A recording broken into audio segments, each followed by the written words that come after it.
you know what you're doing.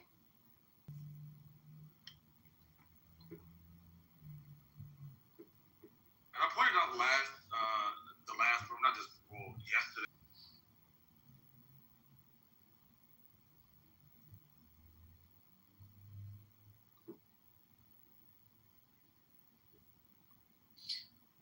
I saw a pretty interesting argument for why I should not be as doomer as I am.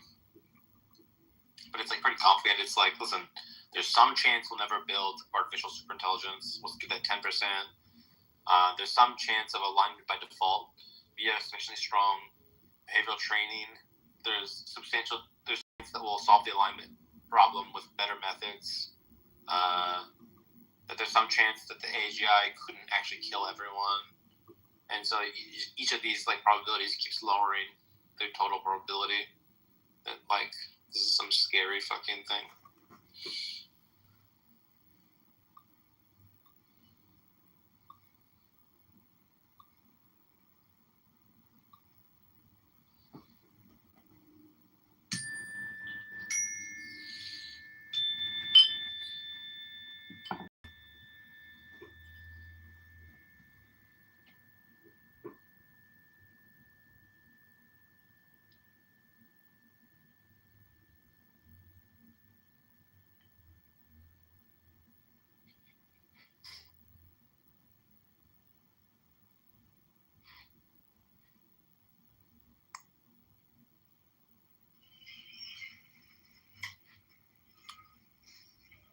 That's the first time I've ever seen.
Blacks, I fuck with Mexicans. I'm just saying I grew up with around Mexicans more than blacks.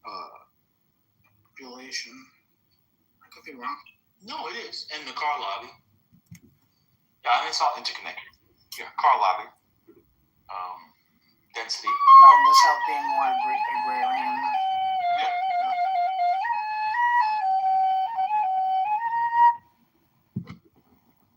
But it's not like some Southerners didn't think about that. I can think of one politician from the 19th century who thought it would have been a good idea to have at least open transportation in the South. That would have been John C. Calhoun. Yeah. Oh, Cherry, who did he say would build it? That I do not know. But, I mean, he agreed with the idea of expanding the South that way. He did.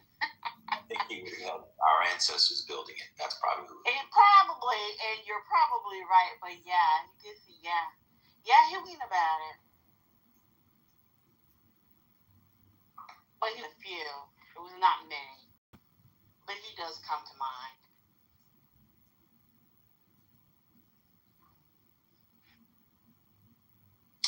Particular, I guess it was more so about like how public transportation kind of like is halted in Atlanta, and I don't know if that's mainly because it's specifically MARTA. Because I'm just kind of not getting into the whole MARTA issue across like Metro Atlanta. So like, leave. You said what? Why don't you just leave? What, leave Atlanta? Yeah. Yeah. Well, I just moved back, so I think I got a little bit more time here. Move back to where? Huntsville, Alabama, actually. Why don't you just leave? It's It's on the list. I think I'm moving my 30s. Why don't you just? I always forget. You be fooling people. People think you're great. People think you're old. Yeah, me and library are peers. Yes. There's a lot going on here. Why don't you just move to DC? See, DC is on the list, but DC, everything would have to be perfect because the cost of living in DC is insane to me. I don't know. I don't like it. But if the job paid well, and I was in like the perfect area, I would actually move to DC. I like DC. Every time I visit, I've had a good time. The traffic is a fool. Well, you wouldn't need to drive. You would just live in the city. Yeah, I'll take the train. Yeah. Well, I wouldn't Or the recommend. bus. I wouldn't recommend taking. Well, I'm old. I no longer take. I haven't taken the DC Metro. What year? 2025. Oh, I was there this weekend. I haven't taken the DC Metro in. I don't think I've taken it in New York. So I can't go underground at this point. I can't do it. But you young people can do it. It's a lot. They have elevators from the sidewalk down to the train station. No, I don't want to be on the train. I don't be on the train either, not anymore. I just don't I'm want done to. with that. Yeah, I remember when I visited New York, what was it, 2 years ago? Like, I thoroughly enjoyed taking the train everywhere like that. I could see that. Yeah. I have to say that I don't miss it. Were you in Snow? Was it called Snow? Not Snowmageddon. I forgot what you're called. Were you there just when Atlanta traffic got stopped on the 85 or no, the Beltway a couple years ago? People couldn't move. Yeah, in 2014. Yeah, I was a junior in high school. Yes. Oh my God! Wait, it was that long ago? 2014? It's 2014. We were snowed in for I think almost a week. That's when Georgia woke up and. How many inches of snow? For Georgia, it was like a half inch to an inch. But Sherry, we never gotten that. It's so embarrassing. Because I live in the East Coast, so snow is not a big, except for those people who like to complain about it. But yeah, I mean, I don't know why people complain about the snowstorm this weekend, but I'm like, y'all had gotten spoiled. See, it hadn't snowed in a while. Folks got spoiled and they forgot that, yeah. Oh, actually, Sherry, it was actually less than that. It was actually only 2 to 3 inches. And it stopped everything. It stopped everything. Yeah, it was pretty bad. So yeah, that's why I think when we finally started investing in like the salt trucks to kind of help with the highways, because we never gotten snow like that ever. And now, but now this year we didn't get any snow, but they're quick to issue a state of emergency as soon as it gets below 32. Close everything down. You're not going to school tomorrow. It's about to be World War III, end of the world, snow's coming. That's how they just treat it now. So yeah, whatever it takes to keep the people safe, I'm all for it.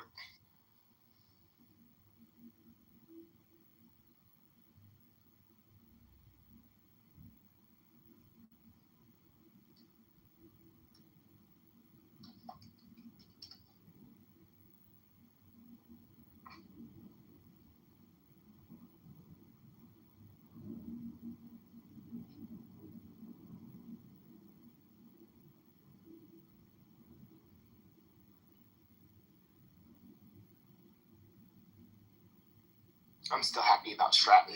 She's probably. I mean, she's. I mean, this is what Adam Carlson says. It seems like she's repeating the Angela also Brooks road to success. But faster. But faster. But faster, exactly. Yeah, I think also Brooks. I gotta go back. Odie remembers it very, very well. But I feel like because their primary is about in a month. It's March 12th. March 17th. When is it? Oh no, maybe it is the 17th. It's literally mid-March. Yeah, it's like right around my dad's birthday. Yes. I think March 17th is also the Ides of March, isn't it? Wait, the Ides of March. Let me look it up. Ides of March. No, it's the 15th. It's the 15th? Yeah, Julius, see, I need about 10 minutes.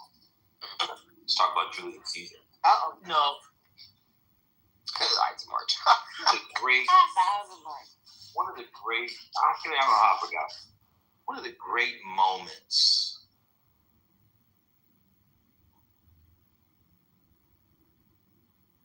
I was on a bus. It was a Chinatown bus. These were buses back when we still had a collective culture that took us from Chinatown to Chinatown. And for those people in the Northeast Corridor, you will remember that because they were a bus where you could go from DC to Baltimore to Philly to wherever, and town buses, you see. They had different names, and they effectively, if I recall correctly, put Greyhound out of business and its little brother, Peter Pan. Are you talking about Megabus? Well, you had Megabus, you had Funhua Bus, you had Bolt Bus, you had Chinatown Bus, you had Canal Street Bus. I took all of them because there was a cheapness to it, and I could also sit on the bus and read, or I could sit on the bus and contemplate my existence. And so I recall one time I was on the bus. It was a Chinatown bus, a bus that would take you from Chinatown to Chinatown, but they didn't have bus stations. Instead, you had to find yourself in the Baltimore, for example, on the side of a road, Russell Street somewhere, in ongoing traffic, with your bags and 50 people lined up on the bus. The bus eventually, some buses had deals with Peter Pan or Greyhound, whatever it was, to use their bus stops, their bus depots. But for a lot of these buses, I remember a particular stop in Baltimore. It might have been on Pennsylvania Avenue. It was over by the train station, by Penn Station, not Penn North. They would never go. For those from Baltimore, they did not go over to the Penn North Station. But I used to get off the Penn North Station to go to church. I'll take the subway to do stuff at church. I was walking for a church from Penn North, boy. I was about up. I don't know. I'm still alive, but I made it. That's why. If you made it out of Baltimore in the 80s and 90s, you definitely believe in God. That's a different discussion. But it was over by. It may have been on Charles Street. Speaking of which, ever in Baltimore, there's a place called Brewer's Art. They have the best macaroni and cheese in the world. It's called Brewer's Art. You need down in the basement where they do the brewery thing. Upstairs, they have a nice bar restaurant. Also, a lovely steak free with what? A pink peppercorn sauce. Absolutely delicious. But that's a different discussion. Let me continue. The bus stop, Sherry, was in the middle of the road. So if you were just driving downtown, you would look to the right and you would see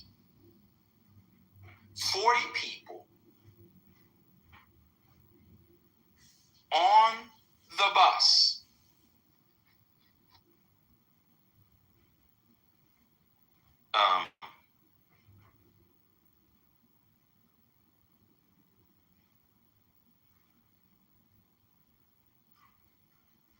Did you lose your train of thought? No, I'm reading what Matt wrote. Wait, did the VR already come out yet? Nope, but it's coming. It's going to be later this week or possibly next.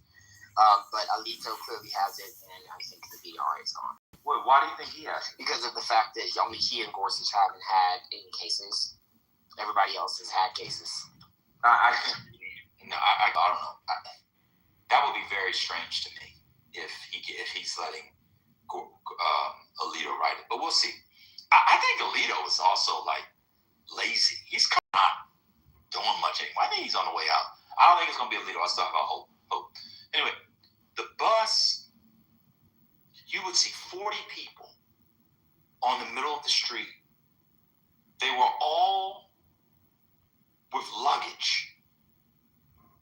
If someone were to swerve, these are busy streets, they would have killed 20 to 40 people every time.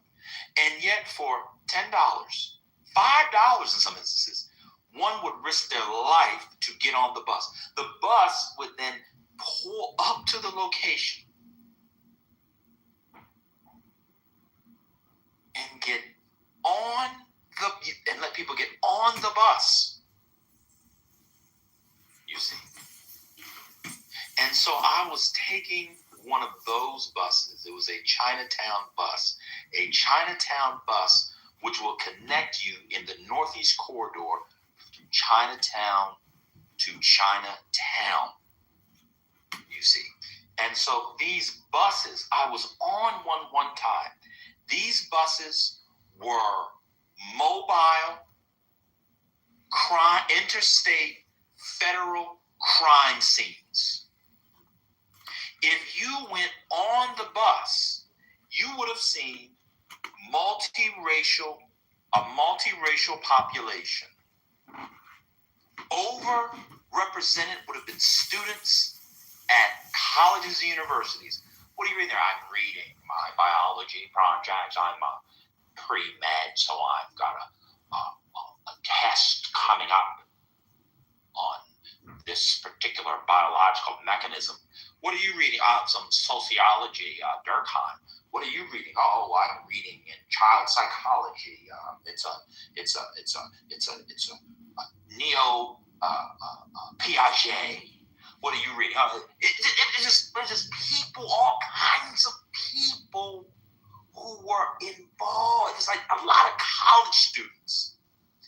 It was also a bus, if you recall, that is what I call an interstate ass bus.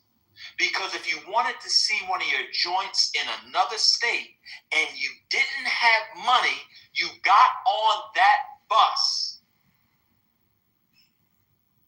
What are you doing on the bus? Well, I got a joint up in Philadelphia. Huh? Yeah, I'm gonna get off in Philly. I'm gonna be back. I'm gonna be back in Baltimore, but it only costs me $3, son. You know what I'm saying? I see cheaper than Amtrak, cheaper than Greyhound.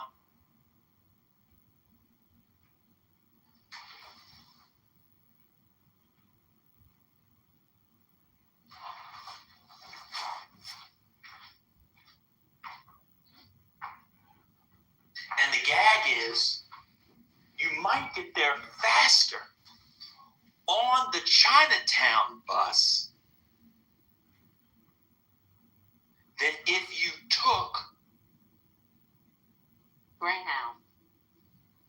And Amtrak. Yes, because Amtrak, depending on if you're on the regular Amtrak and not the Acela Amtrak, the Amtrak on certain parts of the Northeast Corridor, in between like Philadelphia, when you get to Wilmington, on your way to New Jersey, it's only going 45 miles per hour.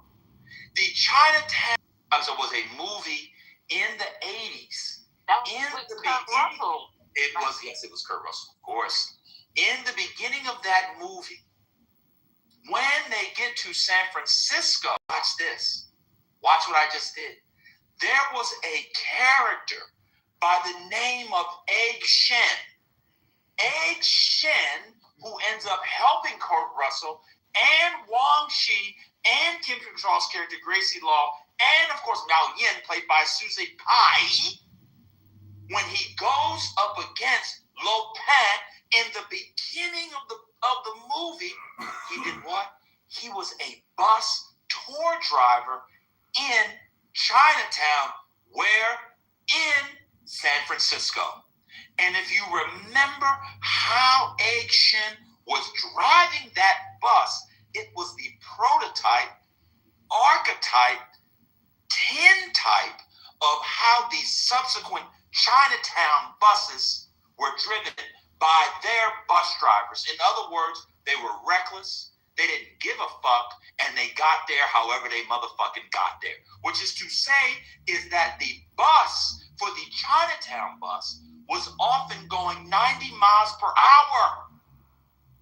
When the Chinatown bus got on, watch this, the New Jersey Turnpike, when you cross from Delaware and the Delaware Bridge into New Jersey, you can go to the right and take yourself to Atlantic City. You know, that highway, that's the highway that Nucky was building in Boardwalk Empire. Huh?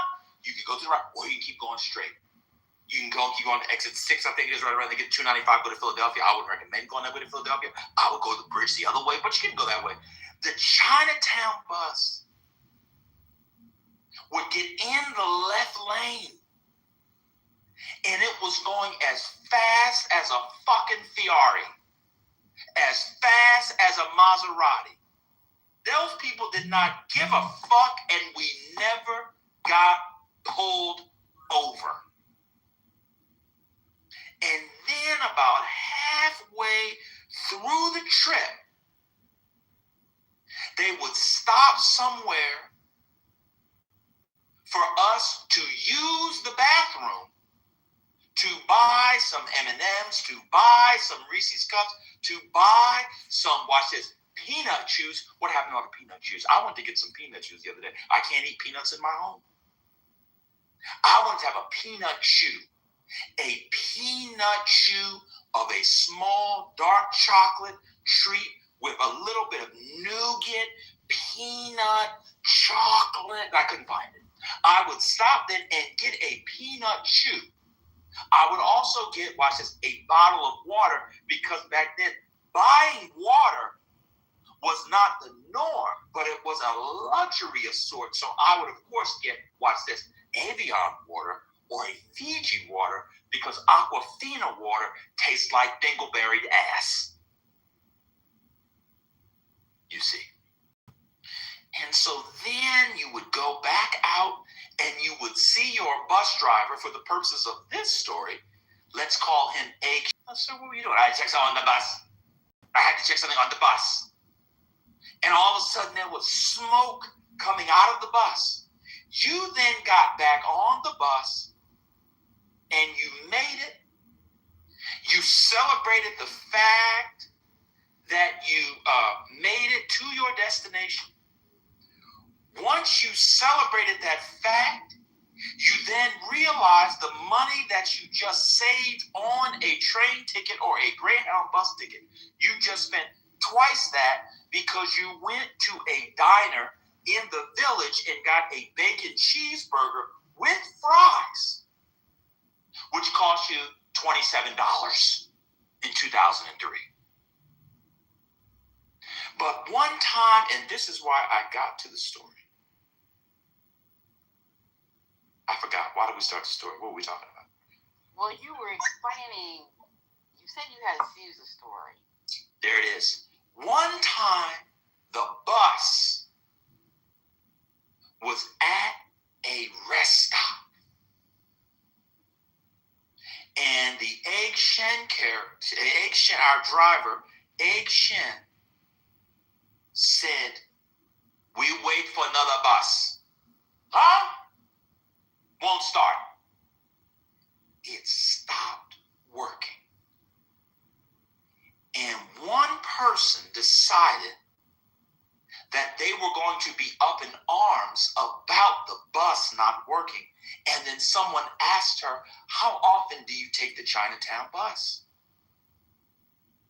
And she said, "All the time." And then that same person said, "Well, how much did you pay?" She said, $10. "Where did you get on?" "Baltimore." "Where are you going?" "New York City." "How much money have you saved over the year or so riding the Chinatown Express, the Chinatown bus?" "Hundreds of dollars." "Well, ma'am, odds are one of them was going to break down because you're paying $10 a seat." You know what she did? She said, "You're right." Then another person, Sherry, said, "One way we can pass the time is to take out these copies of Shakespeare's Julius Caesar. We can cast it, and here in that rest stop, we can do an impromptu performance outside of Julius Caesar in front of the Chinatown bus stop. And they pass out the script. Decius, Brutus, Cassius, Portia, Calpurnia, Caesar, Mark Antony, and the people decided that rather than be upset, they're going to turn the occasion into a Shakespeare, not at the park, but at the Jersey Turnpike rest stop. And they performed it. You will only get that from people who ride the boat bus, Funghua, Chinatown Express. Thank you, Gigi. Yeah. Now, Gigi, you told me to go Shout deeper. out to the bus stop. Gigi, you told me to go deeper. I can't go any deeper. I ran out of But Gigi, I can't go deeper. I ran out of I can though. Let me take that a little deeper. Break it down. all right. Let me take over real quick. So we talking about the bus stop. That's a fabulous story, hilarious, definitely entertaining. So he kept it surface, but let's go a little deeper with that bus stop, right? So let me tell you about it once upon a time, right? These people sitting at that bus stop, they sat there, right? They got dropped off, right? And that $10 ride, it was really $5. And guess what? They only got $2, right? So now they standing stuck in the middle of the highway at the bus stop. Let's talk about this woman. And so guess what? Now they sitting there. Oh, we're about to get deep, a little dark. I hope we don't get offended. Okay? Now we got these fallacious women sitting around these big old trucks pulling off. I'm talking about 18-wheelers, honey. And they having a hard time just finding a parking spot. And then they get out, right? They go out, get their little food. They got KFC. They got McDonald's, Popeyes. They got everything you can imagine inside that bus stop, right? They got showers. They take their time, and then they got the hose. And they be sitting and lurking, honey. It's about to get used to, baby. So now you got these women. This one particular girl. She was sitting at the bus stop for almost 2 days. Nowhere to go. Ain't got no money. Don't know who to call or to run to. And just stuck at the bus stop.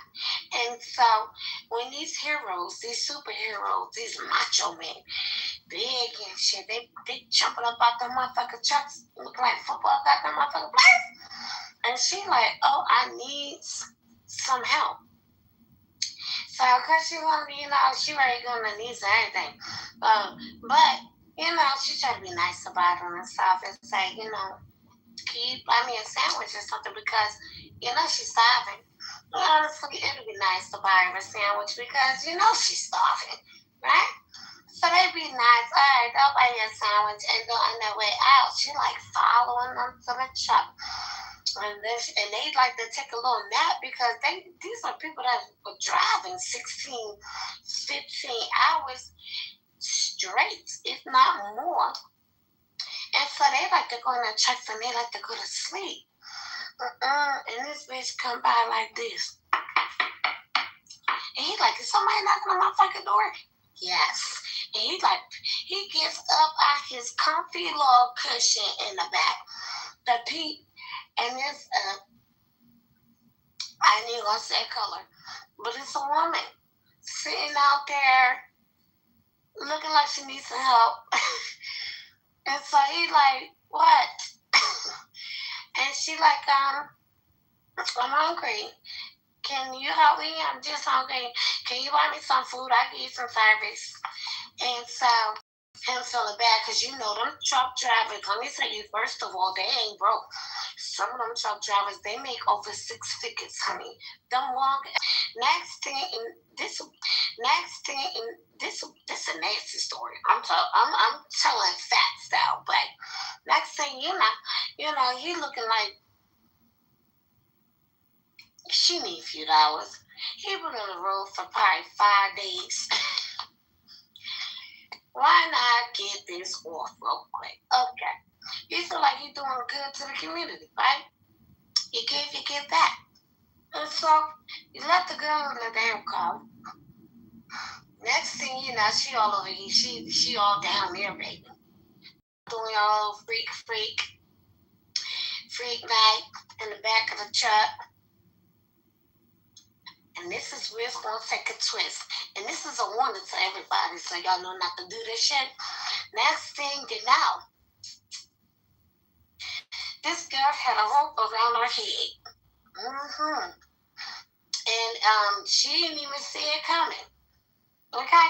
She was literally fucking naked in the back of the damn truck. And now she had a rope on the back of her head. And it's being pulled on a string in 2 seconds like this. And she trying to figure out who the fuck got it. It's him. Yep, he did it.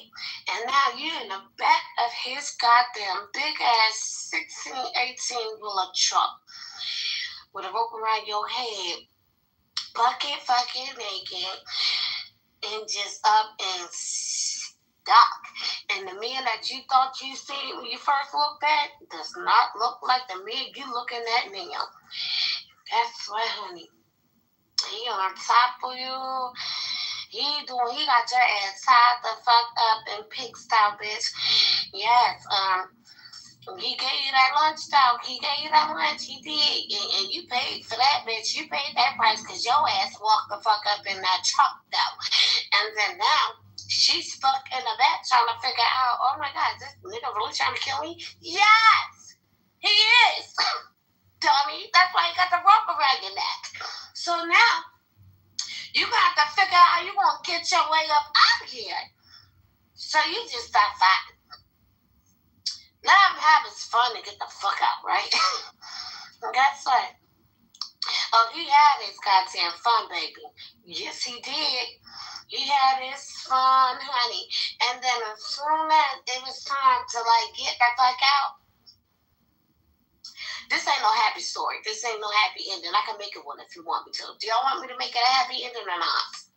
Because I can make it realistic. So, we're going to make it realistic. Want to know a happy story, baby? I mean, this is something that's happening every day. If you read, a lot of documentaries. So I'm just bringing awareness to it. Real life things that be happening. But, I'll make it PG. And so, all right. So, once he got done torturing her, literally for fun, he took the strings off. And she started coughing and choking on the floor. She threw up. He opened up the door, kicked her out, and rolled the fuck away. Nothing never happened. And then when she ran inside that little store at the same truck stop and said, this nigga just took all advantage of me, they didn't believe her. They thought she was a drug addict. They didn't believe him. They didn't even bother to call the cops. She just had to sit there with a ring around her neck, like ring around a rosy. And she warned every other woman sitting around the bus stop, truck stop. That particular truck right there, that big 18, 16 wheeler, she couldn't even count. Okay? That's all white with the red on the top and a little brown in the back. Don't go knocking on his door. And that's the end of the story. And I'm just adding to Ben's truck stop story because I think as women, we gotta be realistic and let people know. Don't go jumping in on these goddamn big ass weird ass motherfucking nigga trucks, honey. That'd be the last thing you have to do sometimes. I watch too many documentaries. I took the truck stop. story. Okay.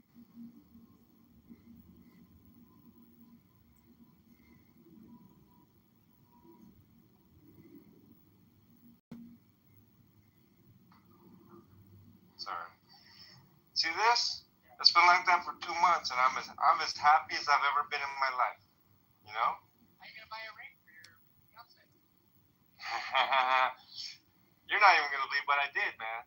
I had 60 pieces of silver, and you are an engineer. This is what engineers doing, and you are doing engineering like engineers do now, right?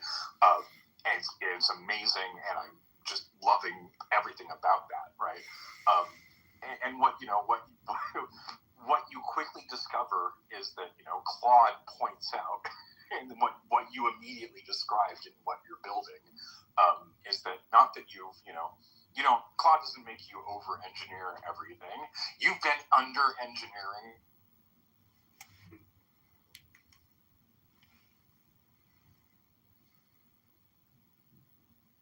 Decline. Why not have some? It's constantly happening though. It's on that direct. Present themselves needs to be separate. And so I always think about that when it comes to artists and the way they present themselves, because they're always trying to remove themselves from the regular society and say, hey, I'm an artist. So maybe that's why she's so wacky, crazy. Ну, я его лично не знаю, но я знаю о его существовании.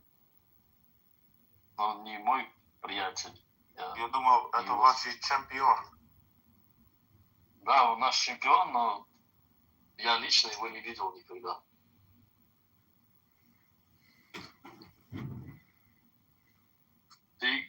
Ты никогда не был в России. Ты русский язык выучил в Америке. Да. Понятно. Где, в Нью-Йорке? You're an Ishmaelite. You're from East India. You're from Muhammad. You're from that new fake false Quran. Something like that. And so that's the new play, and that's what Whopper is trying to solve, because OpenClaw, even getting like OpenClaw, as you will find, Romero, getting Claude Code, getting OpenClaw to do all these things, it requires work, and an easy button is needed. A one button, it just works solution. For sure, like people that are not used to iterating are going to have a hard time, right? Like I'm coming from the art world where your art, the thing that I'm working on is never complete. I just give up. I not give up, but I just say it's good enough, right? And so I've been having a similar experience with Claude Code, building this 2D animation software where I say, okay, well, this is the features that I want. It implements it. Then I go play with it. Certain things break. Okay, well, let's fix those breaks. You do it again over and over and over again until you get something that resembles the original vision, or something that surpasses the original vision.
receptacles for like, okay, here you put in like, here's the receptacle for aluminum, here's the receptacle for like soil or compost or whatever, and then here's receptacle for plastic, and you just make sure they're topped off, and then it can build like at least like a minimum amount. You can just like fab those things out of. I mean, Ryan, I love you. You talk about this as if it's still on the horizon, but if you close your eyes and count to 3, I can give you examples of where they're doing this now. It's Molecular printing? Yeah. Well, I mean, I'm talking about like atomic scale printing at a hobbyist price, right? So like, the first time I saw something about 3D printing was in 1999. Took up, half a wall, and was the size of like 4 Xerox machines put back to back to back. And you go from 1999, where that is the state of the art, to 2026, when you can buy a high-res resin printer that's giving you What is the proof that Ali said he's muscle? What is the proof that after Ali تقدير خام دهی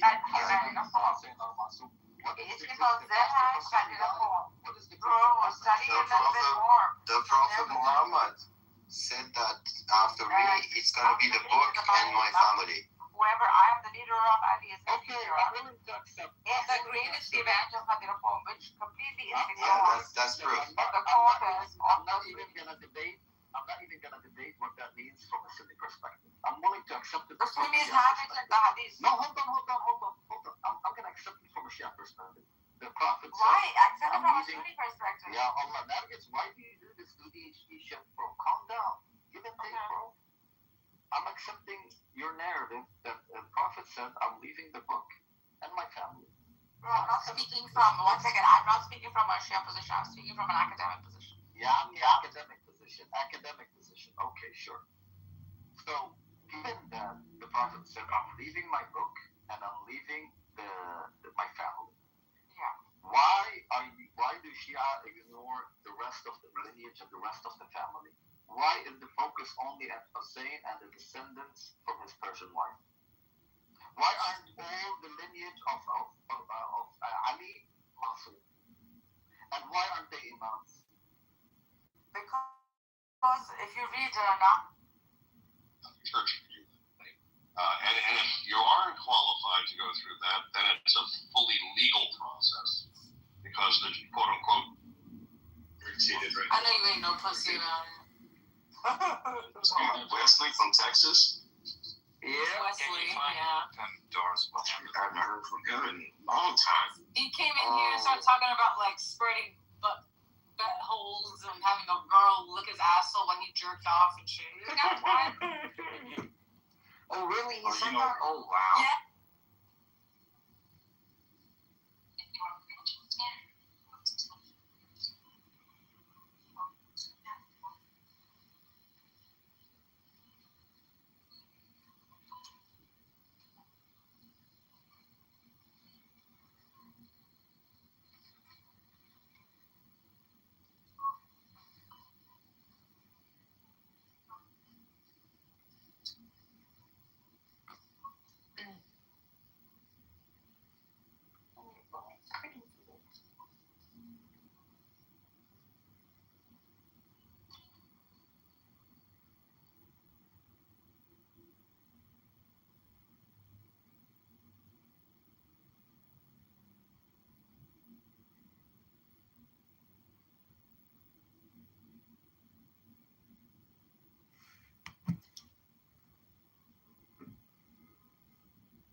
They pulled off.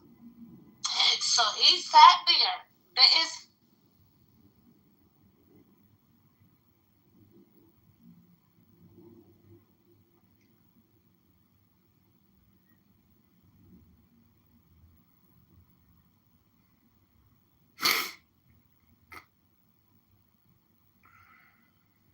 Yeah, so there's a book on it, but in a sense, if you look at the story of Ali ibn Abi Talib and the rest of the 12 Imams, they did not provide the same sort of proof. Prophets provide prophecy. Imams provide guidance. No. Prophets provide miracles. Prophecy. Yeah, prophecy miracles. No, so prophecy is different. Miracles is something. Sure, that's fine. But in general, they provide miracles. Miracles is proof of their prophecy, being prophets. Who the Imams didn't. The Imams didn't provide miracles. Did the Imams provide?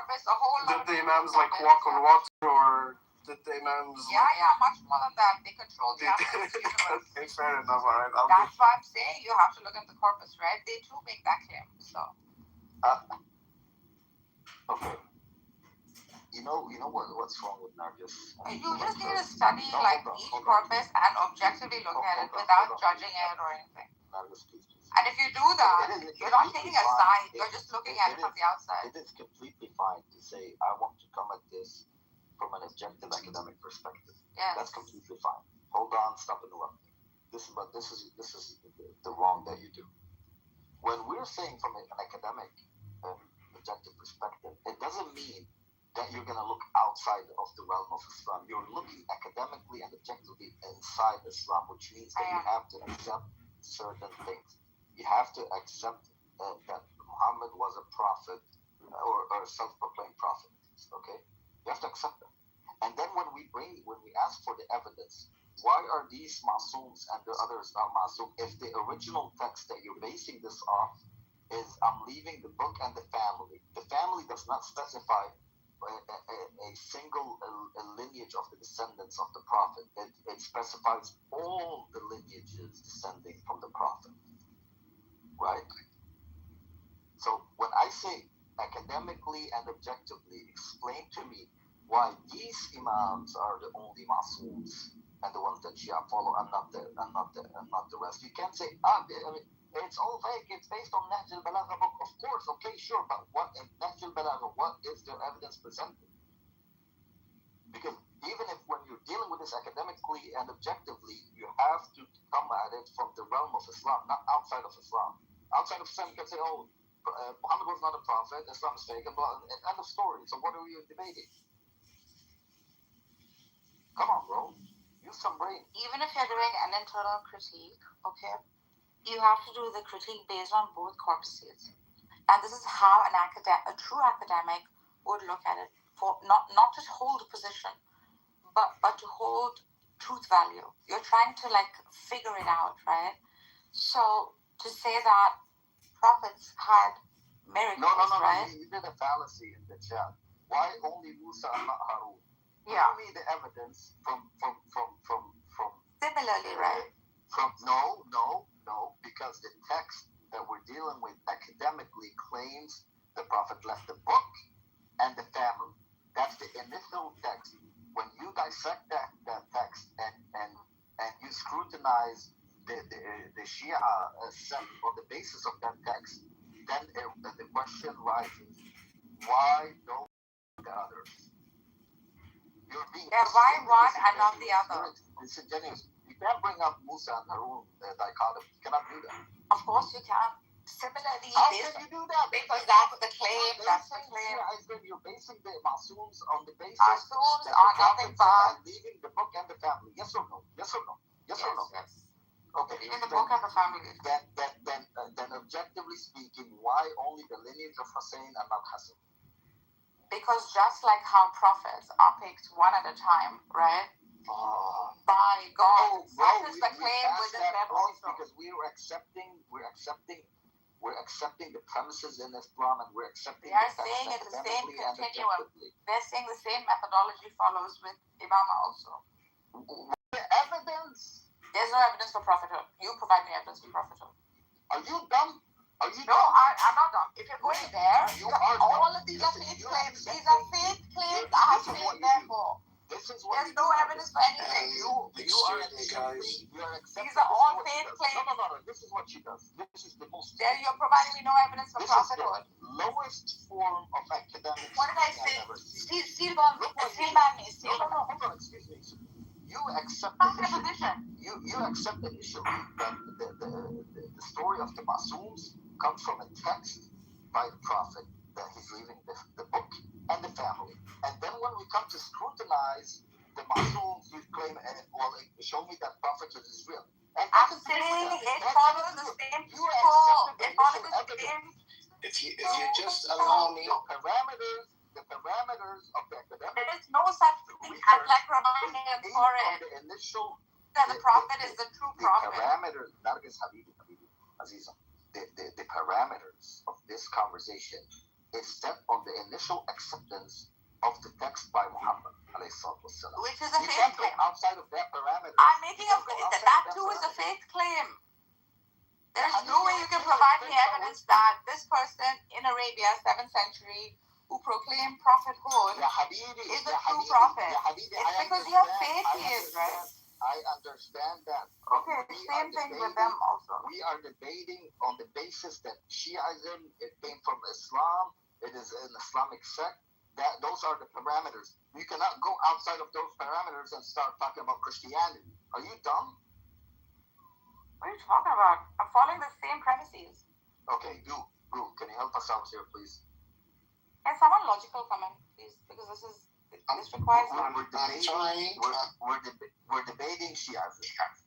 And how does the Masoom story stem from Islam? It stems from a text by the Prophet where he claims, or the self-proclaimed prophet. It's not text. Which text is that? Every word you say, you have to provide evidence. The text that he's leaving the book and the family. What is that text? It's a faith claim that he said that, right? I understand. Everything is a faith claim. Please allow me to say something, guys. I understand objectively it's a faith claim objectively because there's no evidence for it. But when you're debating Shiism, you dumb retard.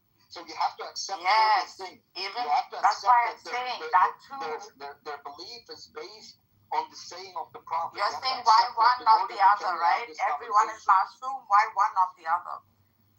As prophets come to existence, you're not listening to me, bro. I'm giving you very objective answers. No, you're not. You're not. As one is to the other, such is. See, he doesn't even want to listen to us. Yeah, I don't think. I'll send you the paper for it if you want to read. If you're interested, if you want to debate, then that's a different thing. Nargis, you're pissing me off because you're not being genuine. I'm pissing you off because you're not even listening to what I'm saying. I have no issue. It's low IQ.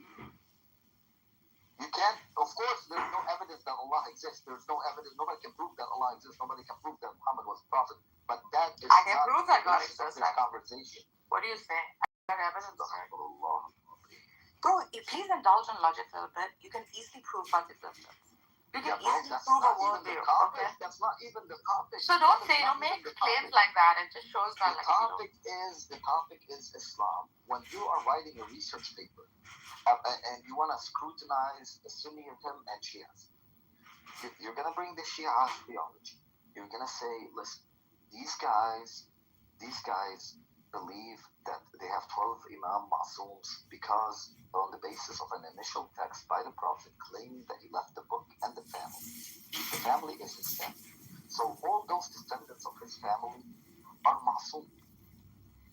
And Muslims should follow the lead of the descendants of the Prophet because they are the leaders of the religion. That is the Shia religion.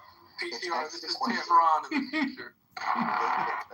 It begs the question, why certain descendants of the Prophet and not others? It begs the question. It's a completely normal, objective question that arises from this conversation. Those are the parameters of this conversation. You don't go outside of this parameter to establish something new. Have you ever written a research paper in your life? There's a premise. You only deal with the premise, nothing outside the premise. Fuck.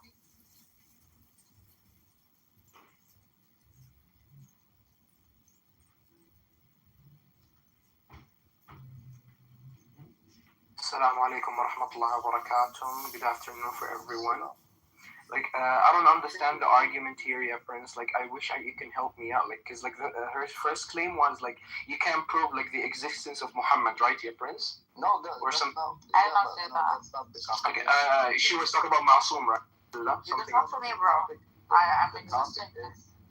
Do you engage in logic or not? If you don't engage in logic, don't talk to me. The topic is the Shia believe in 12 Masoons. That's easy to debunk. Yeah, but objectively, we're Actually, I've been waiting just to speak about this Masoom. تفضل أستاذ مستر تفضل.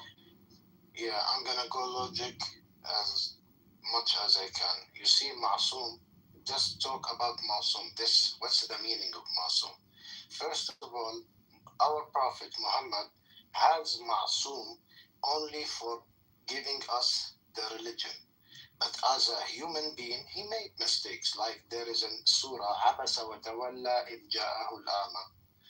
And you can see in other places when he fought a war in Uhud and didn't know that the people will go to behind the mountain and Khalid ibn al-Walid will take a circle.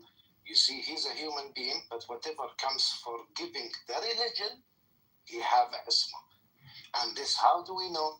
وإنما ما ينطق عن الهوى إنما هو وحي. وما ينطق عن الهوى بل هو وحي. So yes, so we have proof from the Quran itself, and this Ma'soom, it's for the religion, and our Prophet is the last Prophet. No one have that isma because he's from blood. That means there's a lot of ismas around us we don't know about, and then we jump into that. No, he's get chosen by who and what and who to declare. Our connections with God for giving instructions ended with the last prophet. This is when this ending of the word, our hijjah will start. They will yuqimu alayna al-hijjah with what they giving us. So no one's after Muhammad have any right to give or establish or make hadith of himself. Even people left around Muhammad, they only helped and gathering Quran and passing what they heard about Muhammad. They didn't even dare to establish hadith. Thank you very much. Have a good day. Thank you, Salah. I appreciate you sharing all of those information with us, yes, Mister. And like, I want to add like another thing to the things you've said. There is another ayah which is really clear. The ayah that basically say, يا أيها النبي لما تحرم ما أحل الله لك تبتغي مرضات أزواجك, which is basically translate to, O Prophet, why do you do tahrim on things that we made it halal? That literally says that even the Prophet himself, he wasn't a sinless guy, Ya Ustad al-Najis. So when you apply like the same argument or the same logic on the Prophet, and you have to apply the same logic over his grandsons, like the Ma'soom that you follow, which is like Ali and first you got Ali and Hassan and Hussein, then Ali is Sajjad, etc. till we reach Imam al-Mahdi, Ya Ustad al-Najis. And one other thing is, I don't understand like the logic behind like saying like everyone who's related to the Prophet is a Ma'soom or is a sinless. Can't we apply the same logic on like Banu al-Abbas? You know who are Banu al-Abbas, right? Those are the literal cousins of the Prophet. You have like Abbas was the uncle of the Prophet. Then you have Abdullah ibn Abbas. Abdullah ibn Abbas was like the direct cousin for the Prophet. He had a lot of sons, and like after like I don't know 200 or 100 years, we had like a whole new caliphate called Khilafat Bani al-Abbas or Khilafat al-Abbasi. Those same people were the cousins of the Prophet. So like I don't understand why do you like apply love and basically praising to like a part of the family of the Prophet and like remove every single privilege from the other side. I don't understand the logic behind it. And one other thing, like I don't know if like I've heard you well, or because like you were basically disclaiming or like trying to disprove the existence of the Prophet Muhammad historically. I mean, like I can prove that historically without using. I was not saying any such thing. There's enough evidence for the existence of the historic Muhammad. Peace with.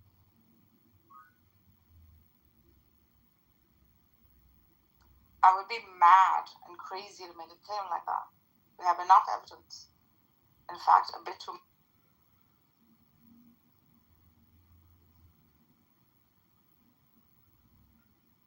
So you guys are sold on the Sunni Iran idea, right?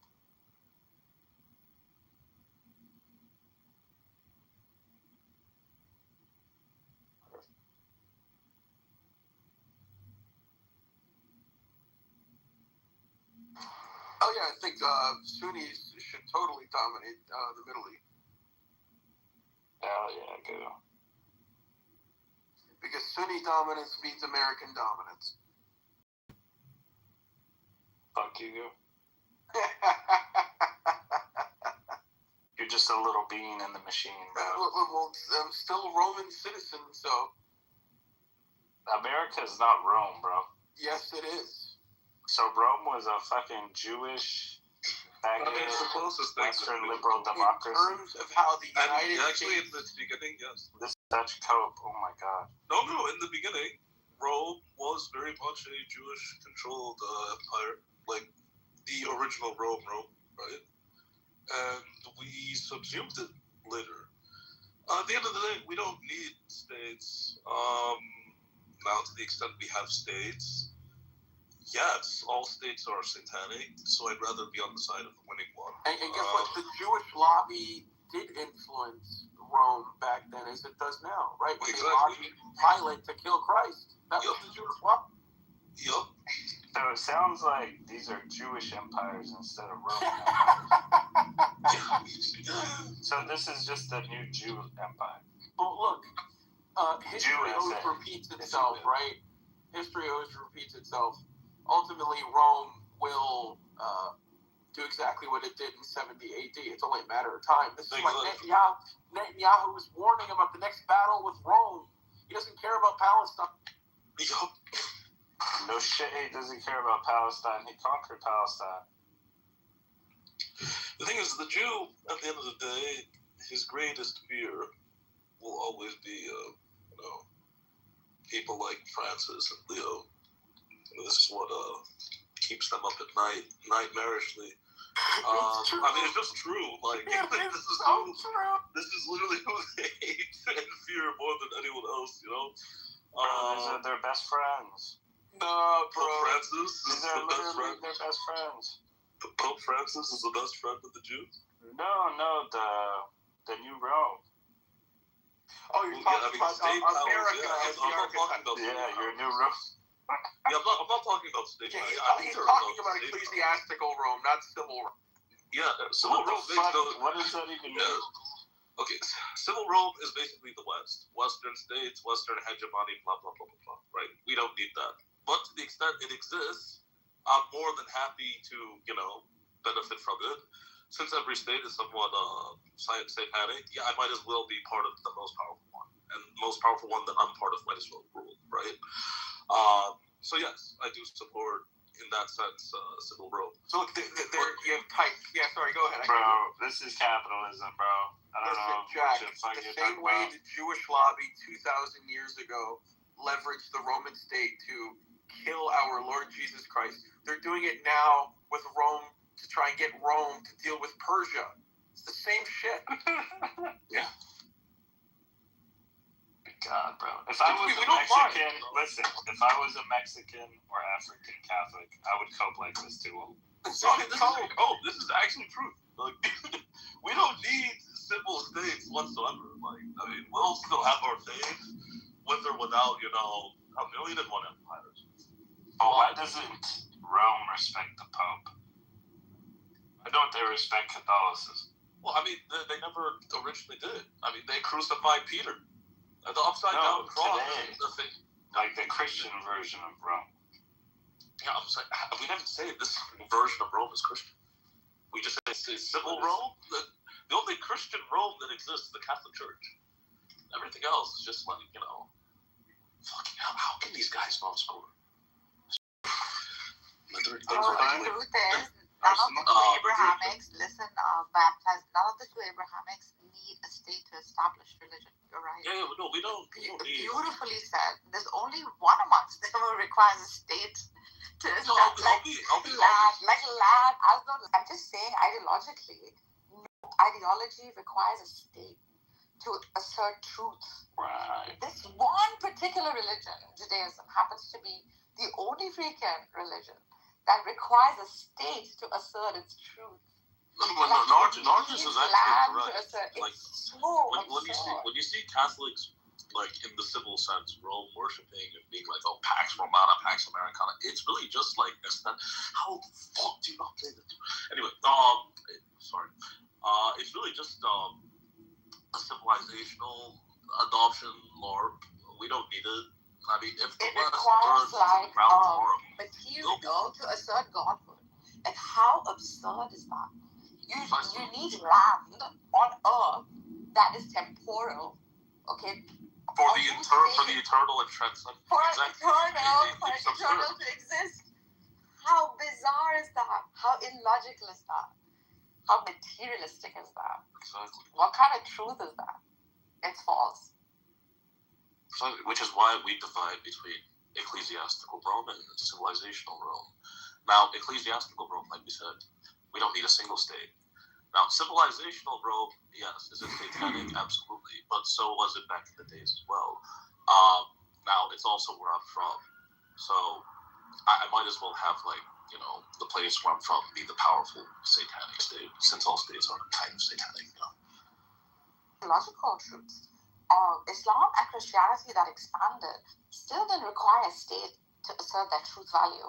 Like, even if there wasn't a tiniest piece of land, okay, assigned, to, say, the Muslims or the Christians, Christianity in Islam still lives on, right? Because it doesn't depend on a piece of land or on a location. Because its message is said to be eternal. God here is free of, a temporality, of land, of space, of time, etc. This is the only one that either has been fabricated to, assure that land equals God's existence. Do you see how bizarre that is, baptism? Do you see how false that is? Well, yeah, it's perverse. I'm going to put up a PTR that encapsulates this in our ideology very well. If I can just find it. I always lose these when I need them.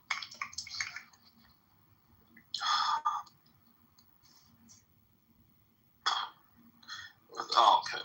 Here we go.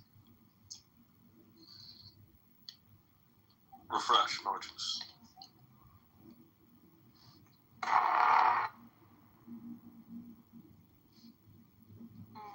Let's look. What did you put up? Learn the difference. Yep. Hatred of Israel, which is the Catholic Church, is a characteristic of Judaism. The real Israel.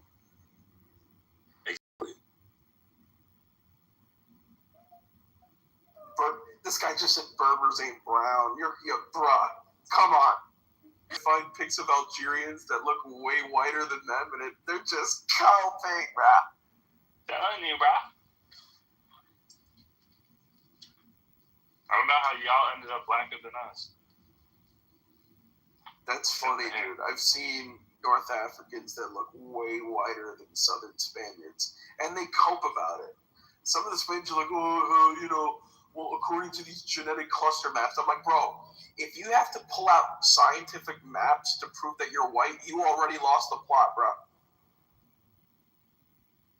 Facts. Did you have to do that before? I have, yes. I always make it a point to tell people that I'm 70% Europe. Yo, have you ever heard of CI? They're like, shut the fuck up, you nigger. Yo, have you ever heard of CI? CI, who? Christian Identity. Oh, yeah, they're retarded. They're like BHI, but for white. Yeah, they're so fucking retarded. Yeah, they're like, what is this? Oh, you gotta look into it. So, I ran into them on Twitter. They're too fucking retarded, bro. He's saying that, salvation is only for the European white people. You've been on Twitter, Benny? Yeah, I've been going on Twitter recently. Bro, you've been talking with the Pallies? It's white Hebrew Israelite shit. It is white Hebrew Israelite, which is funny because I used to call the Ashkenazi Jews white Hebrew Israelites. But these guys are even better than that. Bro, what are you talking about? I coined that on this law, bro. I coined it. Shut up. No, you did not, bro. Ask Mikhail. I coined it in your room. Oh my God. This guy just took credit for my happened, bro. Yo, this guy. You know what, bro? Now I know why the Arabs can't stand you. Bro, I coined it in your room, and you left your balls off. You're appropriating their identity, and now you're appropriating a joke that I coined. Bro, I did it. How are you any different than an Israeli? Bro, when has a Mexican ever created anything? Bro, civilization is a fucking cult. You motherfucker! You just Israeled my joke. I jewed you, bro. Benny Goy. Oh man.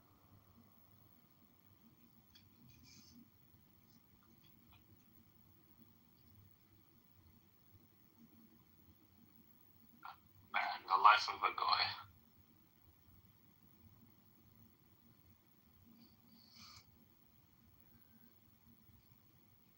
Wavy. What's good, Oilers? How you doing, bro? What's good? I'm just chilling. But yo, what's this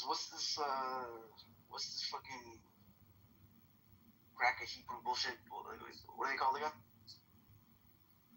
Which one? Like the one that Benny was talking about. Called CI. White Hebrews. Christian Israelites. If I put this in a Twitter, I'm not gonna find people. Hold on. Do I have to? Hold on. I probably gotta turn this into something else. Christian identity. Christian identity. Yeah. Christian identity. Bro, okay, That's kind of a tough one, bro, because like these Hebrew Israelites, they twist the Old Testament to their means. How do you? These guys twist the New Testament. How do you twist the New Testament, bro? What are they saying? Yeah. Benny? Okay. That's a tough one. What is the CI saying? Benny, what is the Christian identity saying? How do you They're put saying that that it's Christianity for whites only. That's basically. Yeah, essentially, there's like one verse from the New Testament where it's like the salvation is for like the Galatians and the Scythians, as well as the Judaites or something like that. And then they take that and say, oh, the only people mentioned are like Europeans. But the truth is the Scythians aren't even European. They're like fucking Tartars that like became like invaded Europe essentially. So it's all retarded, to be honest. Bro, but you know what? A lot of whites think like How would they? Yeah. But how are they justifying it? What's Like, up, it's Amir? a God like this. Instead of it, how you doing, Jack? Can we make Nargis Pakistani again? No, we're making her Sunni. How are they like justifying The same way Gnostics justify their stuff, Jews justify their stuff. Hey, easy on the knot. I'm sorry, but you cannot. Yeah, be easy on the Gnostics, bro. You cannot conclude Gnosticism based on the Gospels. What is Gnosticism? Oh, it's nice. It's like on 5 years old. Don't start using big words. No, I know. I don't even want it. Gnosticism is haq, and haq is with Gnosticism. Oh my god. It's so nice. Never mind. I'll Google it. Fuck it. You don't want to Google it either. The explanation will be for God. We'll explain it to you some other day. Okay. Moses was a baptizer. He does not do that.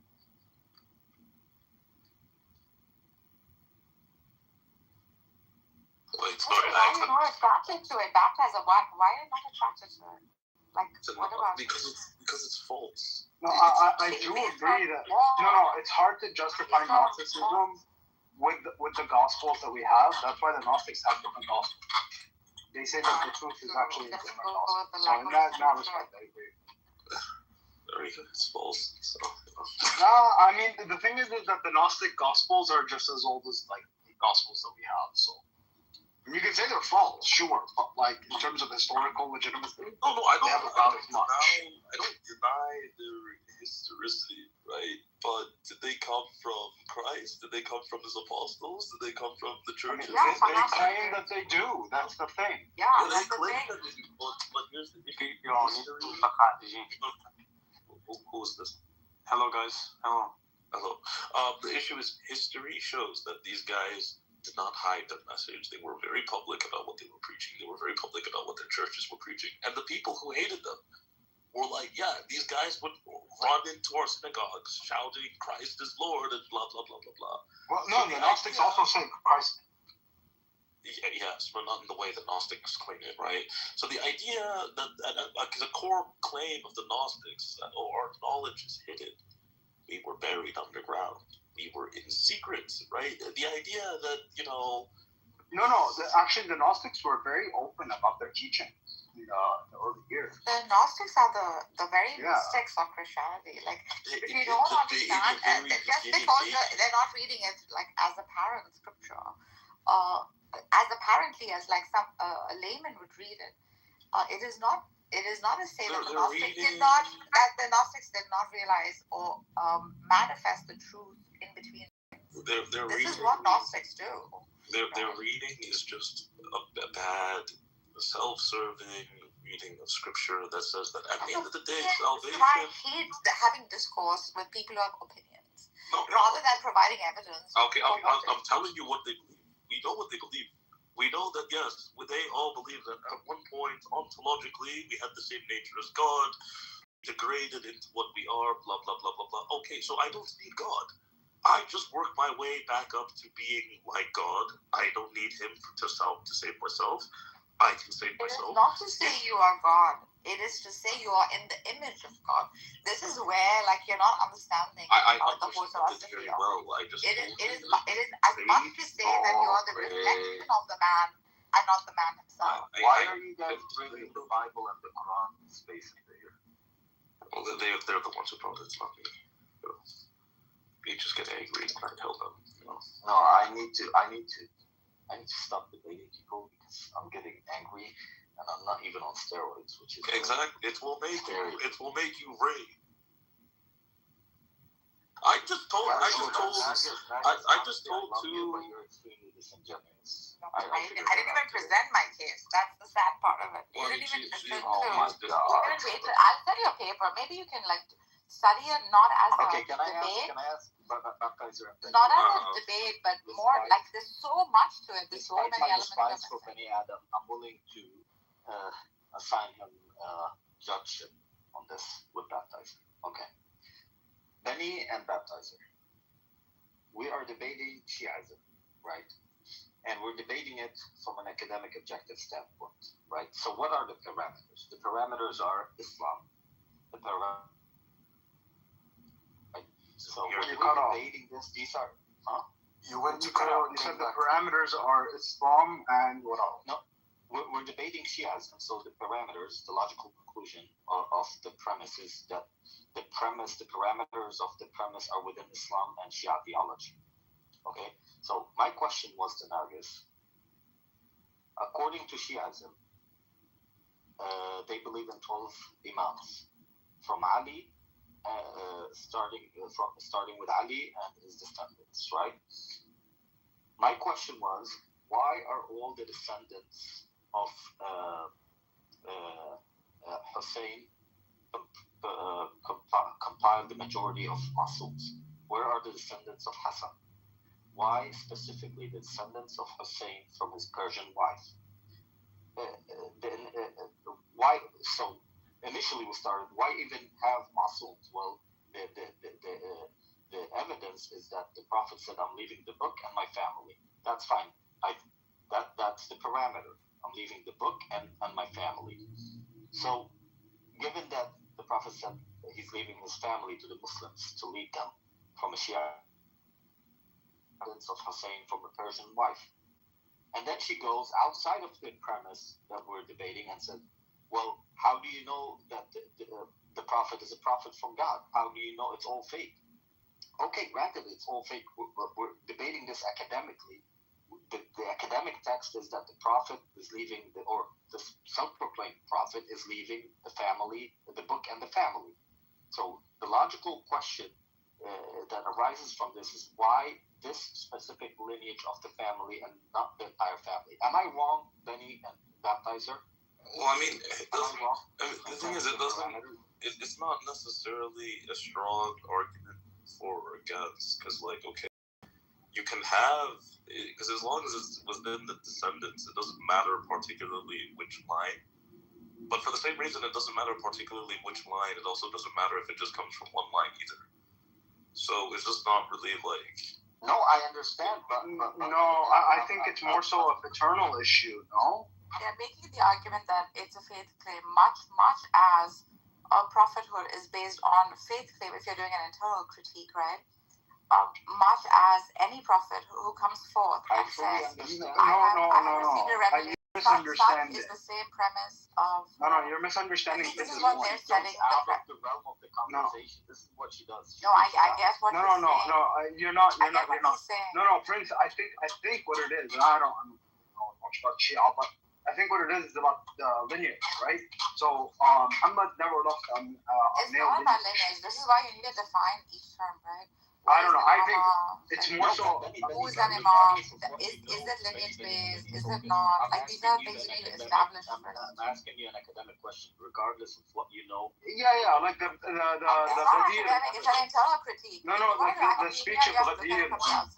The Ghadir Qom thing, right, where he like reads the Quran and the lineage, right, in the family. Yes. Okay, so in that case, the family, because we're a paternal, patriarchal society, the family has to be from a paternal lineage. Yes, right. Agreed. So Muhammad didn't have any sons who had sons. Correct. So you would move back a step, right, and you get to Ali. Ali, right? Agreed. He was his cousin, so he would have inheritance from a paternal lineage. Here's the key point, Benny. Ali had two sons, Hassan and Hussein. Yeah. And the Shia focus only on the lineage coming of Hussein, and they Hassan dies in the lifetime of Hussein. Did Hassan have kids? Live in the same period of time. That's why I said Hassan. Yeah, I know. No. So Hassan had kids. Yes. Hassan had kids. Hassan dies. Hussein is alive still. Therefore, the brother gets the. That would make sense. Yeah, and well, I mean, it depends on your rules of succession, right? So, like, if you take the British. No, Benny, hold on. Benny, again. From an academic perspective, the parameter is the speech of Ghadir. I'm leaving the book and my family. He didn't specify, right? So if he didn't specify, it doesn't matter if Hassan died, because Ali also died. Yeah, so Ali passes it on to his son. So it passes on to Hassan dies. So who's the older? Hassan or Hussein? Hold on. Who's older, Hassan or Hussein? Hassan is older, and he dies during the lifetime of Hussein. Yeah. Okay, and actually, so I get what Prince is saying. So theoretically, if Hassan is older, then you should take it from Hassan's lineage, not Hussein. But it's Ahlul Bayt. And Hassan had kids, right? Hassan had a male lineage. He had, but the brother is alive, right? And Benny, but he specifies who the Ahlul Bayt is. So you ignore Hassan's lineage and you focus on Hussein. Yes. Do you know why? Yeah, that is problematic. Do you know why? I'll tell you why. Because he also proclaims who the Ahlul Bayt are, right? Because the wife of Hussein, the Masums that they believe in, all stems from a single person, wife of Hussein. Subhanallah. It's not mother. Sure. Okay, here's the thing. This 12-er ideology, this is essentially BHI, but from a Persian standpoint. I don't really see it. Yeah, that's an opinion. Like you're not doing an internal. I'm literally doing an internal critique. So basically, like he's also specifying who the Ahlul Bayt is, right? I mean, I have a paper on it. Yeah, but Ahlul Bayt are not only the descendants of Hussein. But Benny Adam, we also believe all the prophets came from Benny, go ahead. We believe specifically all the prophets came specifically from what's his name, the line of Levi. No. Absolutely, that's not true. No. Who did it come from? There are several prophets that weren't even Israelites. Okay, yeah, a few exceptions here and there, but the overwhelming majority came from even that's not true. No, I mean, you can say Jacob, maybe, but not Levi specifically. I'm pretty sure most of them come from Levi. Moses, Elijah. Why do you guys branch out? Please, for the love of God, stop. No, we are doing an internal critique. I'm telling you, listen. I don't see the lineage. I'm not a Muslim. For the sake of the conversation, I'm dealing. And stop branching out. That don't piss me off. Bro, I don't know why you're getting to the because we're doing an internal critique on Shia theology. That's it. We don't have to include the Old Testament at all. This is an issue. I like it. Because of the rules of succession. It's because of the rules of succession in a patriarchal society. It would go from the man to his son to his son. Okay, If there's no son, you would move back a step and find the closest male heir. Yes. But put that on the side for a second. I'm not a Muslim, okay, for the sake of this conversation. I am coming at this from a purely academic and objective standpoint. The text, the original text that I'm dealing with to explain to myself and to others Shia theology, or one of the main components of Shia theology, is the speech from Ghadir when the Prophet said, I'm leaving to you Muslims, I'm leaving to you the book, the Quran, and my family. Right? It is reasonable to conclude that the Prophet left all of his family to us, right? So the Prophet, yes, he did not have sons, right? He had Fatima, who married Ali, okay? So we're dealing with the lineage of Ali. As Sunni, I don't believe in that, but for the sake of this argument, I'm not even Muslim, right? So the initial original text deals with the family as a whole. My question is, how did Shia deduce only one line from the family? Where are the rest? And if you claim that all of the Prophet's family are Masoom, which they do, that's how you end up with the descendants of Hussein who are Masoom, then why aren't all the others Masoom? And why don't you follow all the others? And why don't you include them in your books and your hadith, in your prayers? Why? So Nargis comes and it's faith. It's a faith claim. Of course, all of it is faith claim. But I'm writing a freaking paper on Shia theology, and those are the parameters.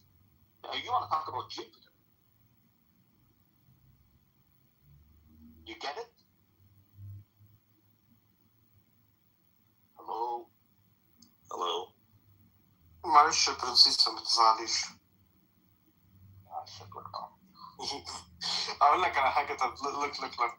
I've been silent this whole time, and I'm thinking like we're here just to troll the Shias. But I want to say something. According to them, it's by designation, which means that Hassan designated that Hussein will be the next imam. And that Hussein, after Karbala, the only alive person at the time was Zain al-Abidin. Where is the proof that it's by designation? We don't have proof. For us, we don't have proof in they said such a thing. No, they have in their own compilations. No. We do. That's the point. We're dealing with the original text of the father of Islam, astaghfirullah, like from an objective standpoint. The father of Islam said, my family. He designated his entire family. So who the fuck is this shit? Like, I don't get it. I mean, I'm approaching it from a logical critique. Like, if you want to say that this isn't the correct line, that's fine. But if you want to say that it's an illogical line of descent, I would reject that. I mean, for me, there are much stronger. I don't believe in all of that theology, but I'm just saying, why one line and not the other? Because the people have fuck up descendants, bro. Like, you know. No.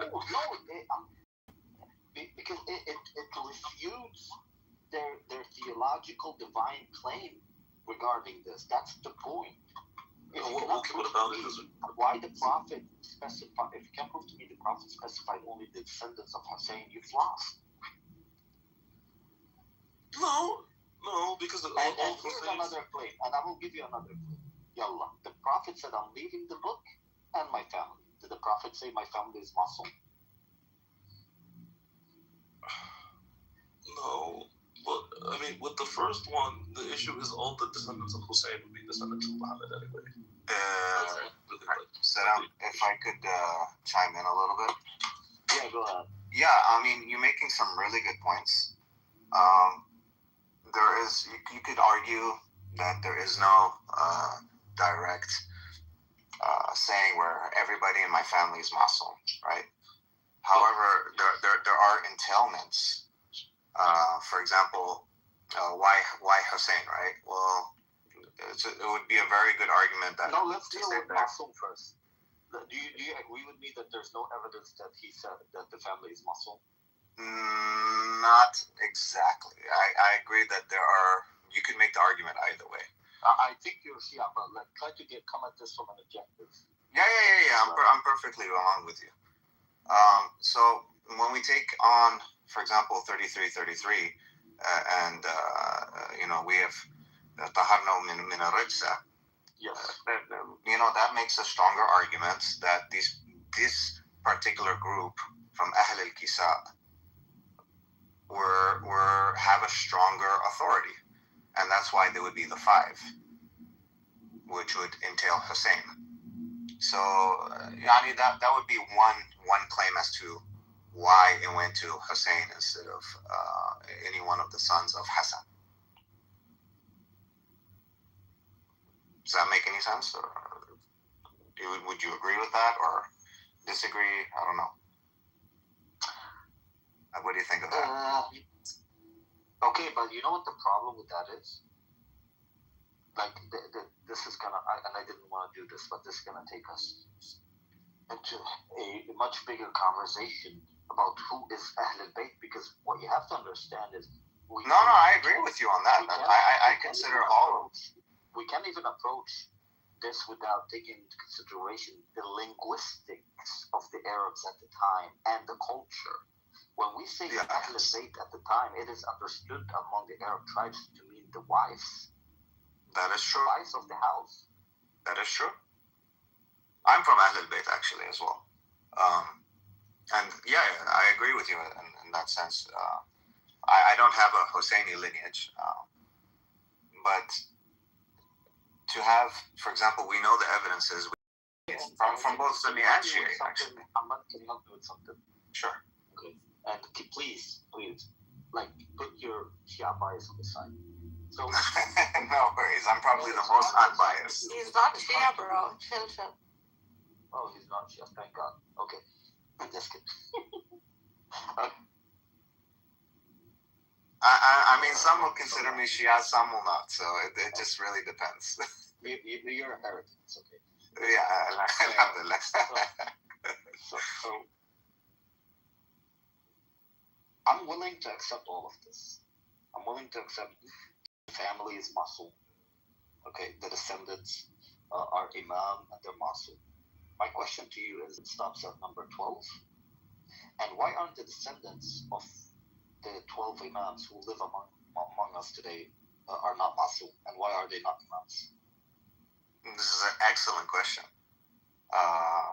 For those who accept critical history, then the 12 specifically becomes problematic as why it stops at 12. However, at the same time, when we go back and examine, we have within even just within Sunni sources, we have the narrations of the 12. So 12. When I was looking into this, can you I asked. I don't have it off the top of my head, brother. I'd have to look it up for you. Look it up, please. You don't know about it? Let's see. I have it in a. Ironically, I have it in a Shia book because they pointed it out. But so, are you Shia, but the Shia don't consider you to be Shia because you have some different beliefs? Wait, so Muhammad, something like that. You don't think that the Prophet said in his hadith that there will be 12 khulafa or 12 imams who will in which the religion will remain aziz, so that يبقى الدين فيه aziz? You don't. No, I don't. No, that's there. That's there. That's what I'm saying. It's that is there. So that's the hadith you use as the evidence that you will have 12 imams, right? I don't make that argument, but that is one of the arguments. No, that is one of the arguments. That's what I'm saying. One of them. Okay. Cool. What is that hadith called? Can you explain it to me? في حديث عن النبي عليه الصلاة والسلام حديث صحيح. In English, I'll translate it as best as I can. It says that Islam will remain a strong religion until during 12 khulafa or 12 caliphs after me, and then after the 12th caliph it will start failing. There are many opinions regarding. Say 12 caliphs. I think in the hadith it says khulafa. It says khulafa. If it says khulafa objectively, we cannot enter this evidence. So it differs between between none of those imams were khulafa. So it differs. Correct. No, some of them were, but none of them. Only Ali. And Hassan. Oh, okay. Okay, two. Yeah.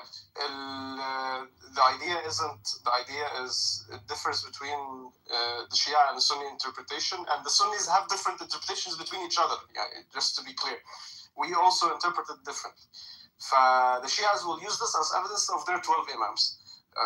For us, there are some interpretations. Some say it ends at Hisham ibn Abdul Malik. Hisham ibn Abdul Malik is the Umayyad Khalifa. And some others don't know. Some others pick in a different order. It doesn't mean necessarily that they are all after each other. It differs between each. You can. No, I can name it right now if you want. But it's basically starting from the Abu Bakr as-Siddiq until Hisham ibn Abdul Malik. By the way, after Hisham ibn Abdul Malik's death, the Umayyad Caliphate started to collapse. It's like it could be like evidence. After that was Al-Walid, Khalifa Al-Walid, who we call Walid al-Fasiq. He's basically when he started ruling, the Caliphate started to collapse, and eventually, after a few years, the Abbasids took over. So, depending on how you count it, though, I personally don't know, but some consider it like that after Hisham ibn Abdul Malik.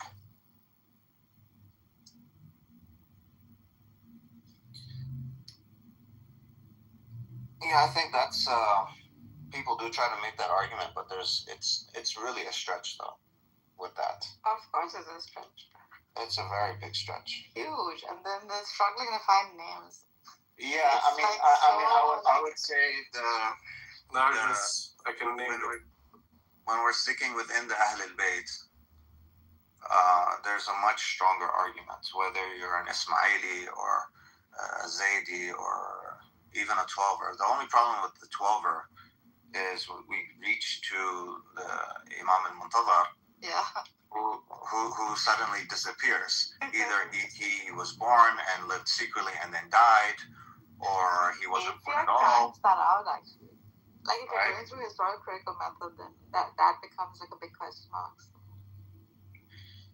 I think it's esoteric for you at the Mahdi, like live like one, etc. So this whole hiding business, I don't know, it's more like a message saying that live like us and you're the 12, something to that effect. I mean, the Ismailis don't take that, but I think that a more honest 12er, if they made that claim, that would be a more reasonable claim than to say that he is in hiding and will appear, which is the traditionalist Shia claim. So, I mean, Modarisi has some good work on how the 12th, is really not the 12th. So. Ahmad, where are you from? Me? Yeah. I am in California right now. Are you Arab or South Asian? I am Bahraini and Danish Californian. White boy, he lives by me. Your dad is Bahraini? I'm Bahraini. أنت فارسي؟ لا هولي. No Farsi. Ahmed lives by me. He's a lovely person. The Sunnah is to be whatever is correct. That's why. So therefore, there are things from Shia schools that are mythologies, and there are things from the Sunni schools that are mythologies. Myth and legends, yeah, exactly. When something is not when something is not maybe one thing that Sunnis engage with, that result in shirk. Well, that result in shirk. Well, I don't consider anything that, or most of the stuff that Shia do, to be shirk. So Ali Madad. None of that. Yeah, none of that is shirk to me. Why are you calling on it? That's a different subject. We weren't even discussing this. Be reasonable. You know it doesn't make any sense. He's not It doesn't like even methodical make in the way any he sense to say, thinks. Muhammad is dead. Well, I can start. Why are we switching the subject? Why are we switching the Methodical subject? in the way he Read thinks. the title. This wasn't the subject, though. Make Yeah, he's not methodical. I don't think That's not the subject. Even Sunnis use madad and tawassul and istighatha and all of the everything. Only Allah. the real Sunnis use istighatha from And the Sunnis, the Sufis. Okay, first, Prince, are you a Salafi Wahhabi? Is that your position? Yeah. Okay, I mean very clearly. First of all, your position contradicts the Quran. I don't put labels. So. Okay, well, me neither, because I aim for the truth, right? So the labels don't really matter to me. Neither do the boxes of schools, right? You can disagree with many things that Salafis do, but I'm telling you, like the main thing to me is that none of them result in shirk like Shia. I would disagree. I would say the entire Salafi school is shirk. It's based on falsehood. I would say it's even Give me an example. Because you refuse to follow. Do you take Ali as the appointed leader after the Prophet? How is that shirk? That is shirk. You know what shirk is? Do you take any? Is it a Sharia mandate?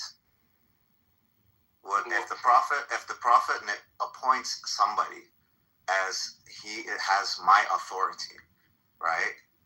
Which I accept that this the Prophet's authority, that man ana awla alasta ana awla minkum, and everyone said yes. Even if because you're doing that is absolutely shirk. That is shirk. You're not doing as your Rasul. No, that is 100% shirk, because in the way that we have taken an authority, a Sharia, other than what Allah has given us. Do you know what the definition of shirk is? We can have different definitions. No, you can't. Yes, we can. You have taken authority other than God. You have taken an authority, a Sharia, other than from Allah. Yeah, so you worship something else. That is hold on. I'm gonna tell you. That is shirk. No. I'm taking an authority in a Sharia other than from Allah. No, not true. If you don't rule with Sharia, then you've committed kufr, not shirk. You don't understand the definition. An authority other than God is assigning authority to something else. When authority to something else is assigned, then there are two gods, Allah and that other authority. I don't understand that the Prophet wanted to appoint Ali. You would have said it. He did? It's mutawatir. Bro, that's wrong. 100,000. The most related hadith in the Sunni and the Shia corpus. Completely looks over. Your hadith of the Prophet saying very similar things about Omar or Abu Bakr. Except it was not done in Hadith, right? Except that they are all weak. Every single one of them. How do I know? Because I looked into it. Every single one of them. No, not true. The things he said about Abu Bakr are not sahih. Are they mutawatir? Did they also take place in the None of them are mutawatir. So yes, it does. In my methodology, it does, because they contradict each other. Your methodology is irrelevant because you're taking al rijal and applying it to you. It's ours. We decide what is it, not you. No, ilm al-rijal. Let's agree that it's a methodology, okay? No, it's the Sunni methodology. There's Rijali, there's Akhbari, there's so many methods. It is, brother, hold on. Let's calm down, because I don't really care who doesn't have. Shia don't have Sanad. It's ilm al-rijal, it's Sunni. Shias have Usuli, Shias have Akhbari, Shias have Rijal. There are many methods. Shias also, actually what you're saying is wrong. It's actually wrong. Where's my Shia also have ilm al-rijal. Shia also have Rijal. Shia also have Sanad. Shia also have silsilas. They have chains. Shia don't I have will study Sahih them. Yes, al-Bukhari. they Shia do. don't Everything you're saying is completely wrong. Shia don't have Complete. Everything you're saying It's is a something lie. from ignorance. Ali It's something you've heard. Wait, We are telling you. We can provide evidence for it. I mean, I can give you 10 chains off of, right now. Omar entering the house of Ali and breaking the rib of Fatima. Is that Sahih? Yeah, look how he shifts the goalpost. He goes to a particular when Because you don't discussing have that. That's the principles. point. He doesn't debate logically. Why are you making a claim? Why are you jumping Making a to one particular when I argument to talk about another one principles. when I haven't made that argument? Logically. Your mind doesn't rationally think. You're shifting your goalposts. You're shifting your goalposts and you're Hold on, jumping from one the subject to Shia the don't have next. Sahih Hassan al-Bukhari. No, they don't. Yes, they do. No, they don't. Okay, it's Ali. It's Omar. They do. They use the Usuli, Akhbari, and Rijali. Ali and Omar entering the house of Ali and breaking the rib of It's a Fatima. particular. It doesn't matter. It's extremely live. Bring me the evidence from the book right now. It says life. It's extremely live. No, go ahead. You have 2 minutes. How do I know? Because there's only one witness. No. No. Hold on. Is there any of your scholars that sat down and actually graded all of your ahadith? No. Like Sahih and Bukhari and Yes, Sahih Muslim? They sat down and they graded, right? Yes, they do. Okay. Hold on, and let's not call them my scholars. They are just simply scholars from a different school. Yeah, I'm not saying you in particular, like your groups. I don't claim them as my scholars. Hold on. It's very easy. Refute me right now. Bring that hadith from the book. I think it was in Al-Anwar. That particular hadith? Why should I bring that one? I agree with you on that one. He agrees with you. Are you deaf? I just told you. I agree with you that didn't happen. Majlisi. No.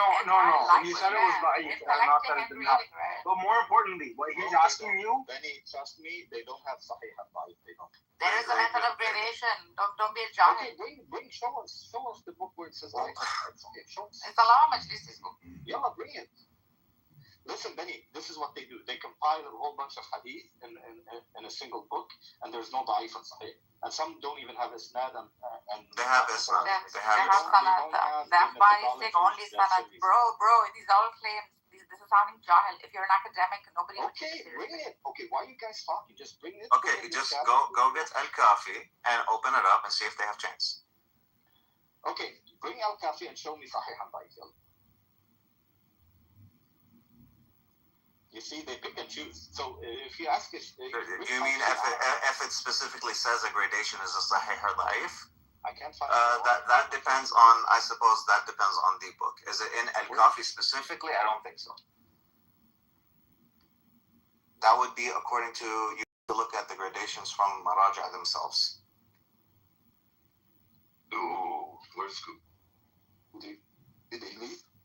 I didn't. Why are we jumping like? You just jumped like 5 subjects in 5 minutes since I came up with it. It's not logically sequenced. They're not rational arguments. There's a mix of particular. Your original discussion was why Hussein. The moment I pick up like a lack of logical sequencing and the way a dialogue is done, it's completely illogical. He can't hold one. Back off. Because he couldn't hold his first argument. Yeah, he couldn't hold it. It's a very biased way of looking at things. He told me, he asked me not to be biased. I agreed, because I'm not biased. He's so biased. I'm probably the only one who isn't biased. Yes. What's my first argument? Your first discussion was about why Hussein instead of Hassan. Yeah, you didn't prove it. It's not about proving.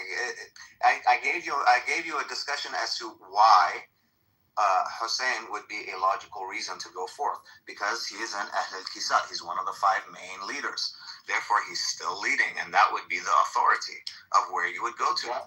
That's very reasonable. That's a very reasonable position, I think. No, it's not, because you're bringing proof from something in the Shia books. You mean from the Quran? Yeah, it's from the Quran and it's mutawatir. Sorry, it's mutawatir, Sunni sources and Shia sources. It's extremely mutawatir. Look it up, buddy. You have a computer, right? What does it say? What does it say? What does what say? What does the Quran say about Hussein? That he's a part of the Mutahirin. That he's a part of the Mutahirin, right? Okay. Do you? I'm talking specifically about Ahl al-Kisa. This is a hadith. You said The Quran says it's mutahirin, right? The Quran says that Ahl al-Bayt is mutahirin. Which also means only the wives of the Prophet. No problem. I agree with that. No problem. But Ahl al-Kisa is not one of them. No, she's not. Ahl al-Kisa, she is. Ahl al-Kisa, look, man, if you reject Ahl al-Kisa, you have a very big problem. All right? You're not even a Sunni at that point. All right? You're probably a Zionist Jew or something. Ahl al-Kisa is a very big part of Sunni theology. Okay? It's not a Shi'i thing. It's an everybody thing. If you're a Muslim, Ahl al-Kisa is important to you.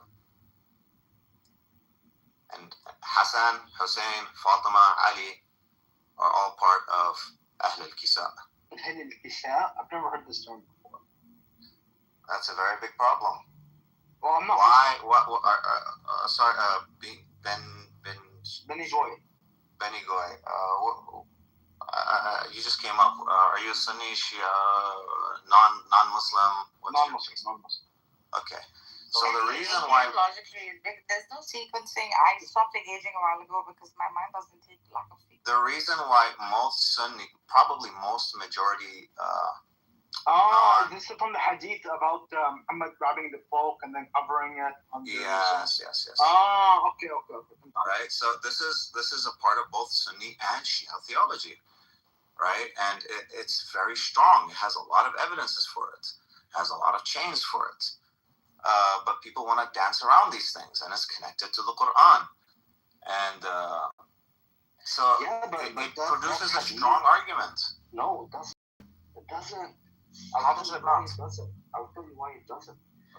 And compared to what? Umar? And compared to what? Abu Bakr? Yes, there are many. No, they're broken. The chains that you're talking about Umar and Abu Bakr, they're broken chains. Or they go through a singular chain. Okay, it's like a singular chain, ahad, right? It's funny. You know what's funny? You're using the methodology that the Sunnis developed and use it to convince us what it means, and it doesn't mean. It doesn't work that way. To us, it doesn't matter if it's mutawatir or not. Most of our hadith are not mutawatir. To us, what matters is da'if or sahih. No, that's wrong. That's wrong. What you're saying is wrong. It matters. What you're saying is wrong. You're lying about your own about the Sunni system. You're lying about the Sunni system. No, you're right in that most of the hadith are not. Okay, do we follow those hadith or no? Yeah, but see that again. No, but hold on, Prince. It would matter on who you ask. Like this was the point of the conjunction with the Mu'taziliyya. Yeah, Mu'taziliyya. They only took Sahih Mutawatir, right? Habibi, Mu'tazila or nobody's talking about mainstream Sunnis. Well, back in the day, they were mainstream Sunni. Yeah, Habibi, Mu'tazila was not okay, and they're gone. They were gone. Yeah, they're gone now. But that's the thing is that historically speaking. Habibi, historically speaking, Mu'tazila is only a short period of time in Islam history. Yeah, but a pretty significant period of time under which, their methodology was significant. Sufis were significant in Ottoman. Sufis are still significant. They're still significant. Sufis are very important. I'm talking about the group that I'm talking about. You guys do this retarded shit where you go to a fringe minority and you want to apply it to mainstream. The point is, us as Sunnis, historically and today, no, the Salafi is the minority. The majority Sunni position is Ash'ari. No. If it's mutawatir, there's even more legitimacy. Now listen, if a hadith is mutawatir, it outweighs ahad. Okay? If a hadith contradicts, hold on, friends. If a hadith is singular, ahad, you can take it, but it does not become. If it's not, you cannot force it to be aqidah. We believe if you refuse to take hadith, Prince, don't say as Sunnis. Prince, don't say as Sunnis because you're not following a traditional, authentic Sunni position. Salafis are very small minorities.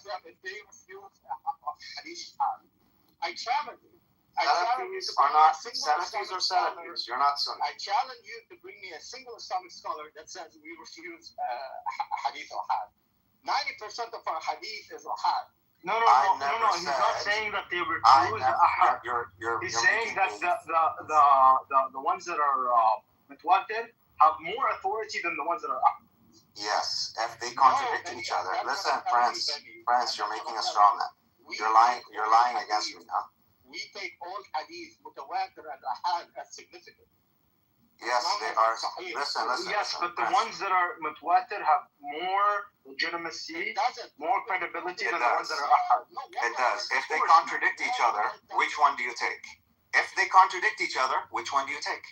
Mutawatir, of course. You have to take mutawatir.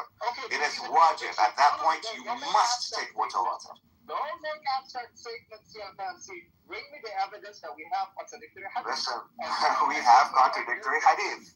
Oh my God. And in fact, Bukhari had. In fact, I'll lay another bombshell on you. Bukhari has over 1,000 hadith by somebody who was a liar. How about that bombshell? What's it? He was a liar on the books. What's the evidence? Yeah. Is that all of the chain, all of the madahib, including the Malikiya and everybody that was with him in Medina, stopped taking from him when he moved to Kufa. Bring the name and bring the evidence that they did it. Look up Imam Malik and what he said about, what was his name? Yahya? No, not Yahya. The person who gave the chain for Aisha being 6 and 9. It's a fabrication. Bring the name, ya Habibi. Bring the name and bring the evidence from Maliki, from... look it up. Look it up. I'm not going to do your homework for you. Look it up. Look it up. Really. And anybody listening. I don't want to take and for anybody listening. Your whole religion will be destroyed. Everything Prince has been saying is fabrication. Destroyed. Get the fuck down, you Farsis. You're going to teach us Islam. One is a Farsi in Bahrain who became Arabized, and the other one is a Persian perennialist. Bring the evidence. You made a lot of claims in abstract. Bring the evidence. Prove me wrong. Shit on me in front of all these people. Bring me evidence that Maliki said this guy has 1,000 hadith and he's a mudallis.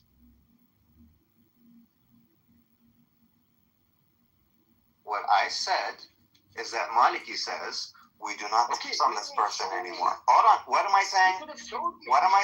Maliki said we do not take from him at this stage when he went to Kufa because his memory was no good. They gave him an excuse. But what is the reality? The reality is he is a mudallis. 2 minutes ago, he was a mudallis. Yeah, he is a mudallis. Now it's about memory? Look, can you just... You're full of shit. Wallah, you're full of shit. He wants to teach me how we Sunnis take our hadith. Habibi, Benny, don't make things you don't understand. Go ask any Sunni. Online, offline, go check the scholars. To us, mutawatir doesn't have more significance. As long as the hadith is sahih, ahad, or mutawatir, we take it. Period. No, but the mutawatir has a higher degree of significance than ahad. In fact, we say yes, but we still take it. No, nobody's saying you don't take it. Nobody's saying you don't take the ahad hadith. We're saying that the mutawatir has more legitimacy, more credibility. Then, dude, just think about it, man. If you heard something from one person, and you heard something from several people, I know, but obviously you're going to take the one from several people as more legitimate. What does it matter if the outcome is the same if you take it from both? No, because in the case of a contradiction, you would refer to the multiple sources. That's why you're saying that mutawatir a'la min al-ahad. Again, it's an abstract statement that doesn't mean shit.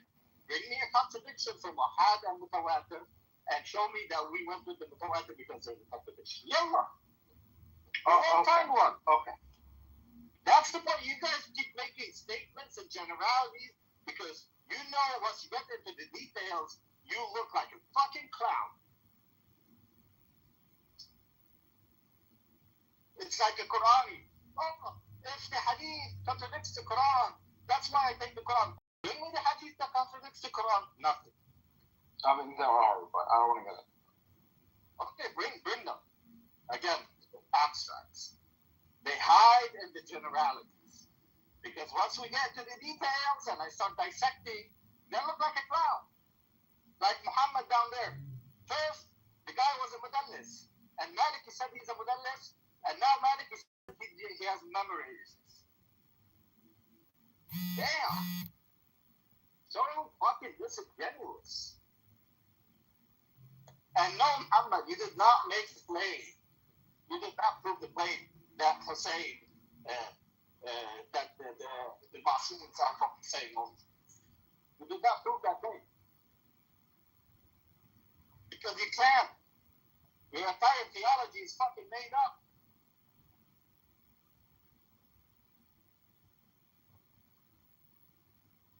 The Prophet said really nice things about Umar, about Abu Bakr, and it's Sahih. And he said nice things about Salman al-Farisi and other people, just like he did with Ali. It doesn't mean that he appointed Ali. The Prophet can't speak, can't say clearly in Ghadir, Ali is the Caliph after me. He couldn't say that. He had to leave it, make a broad statement about his love for Ali instead of saying make him the Caliph, the Khalifa. What a bunch of retards. And I don't have a problem if he was the first Caliph, Khalifa. It doesn't matter to me. It doesn't change anything in the core beliefs. But it does to you guys, because you guys' religion is just like the Jews. Oh, what a coincidence that they all follow Masooms from a Persian woman. Yeah, subhanallah. Maternal, just like the Jews. Yeah, subhanallah. What a coincidence. Oh, rich to Ahlul Bayt. He's talking about his wives. Ahlul Bayt are the wives. That's how the Arabs understood Ahlul Bayt. Even today, traditional Arabs, even in Bani Adam's shitty Syrian shows, when they say Ahl Bayti means my women, my wives, my daughters.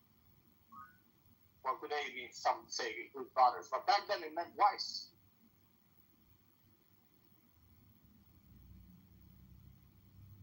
These fuckers just make shit up and hope it sticks.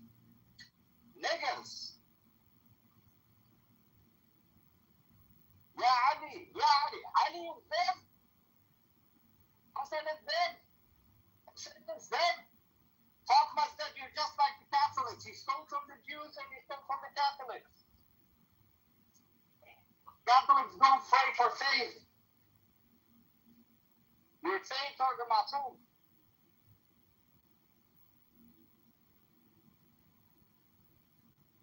Go stand next to the grave of the Prophet and scream until next year. Ya Muhammad. He can't hear you, bro. He's dead. He's a man. Wallah, this is why we Sunnis are the purest of this fact. Only oneness of Allah. Only oneness. None of that bullshit. Nigga. Come on, hold it.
Hello? I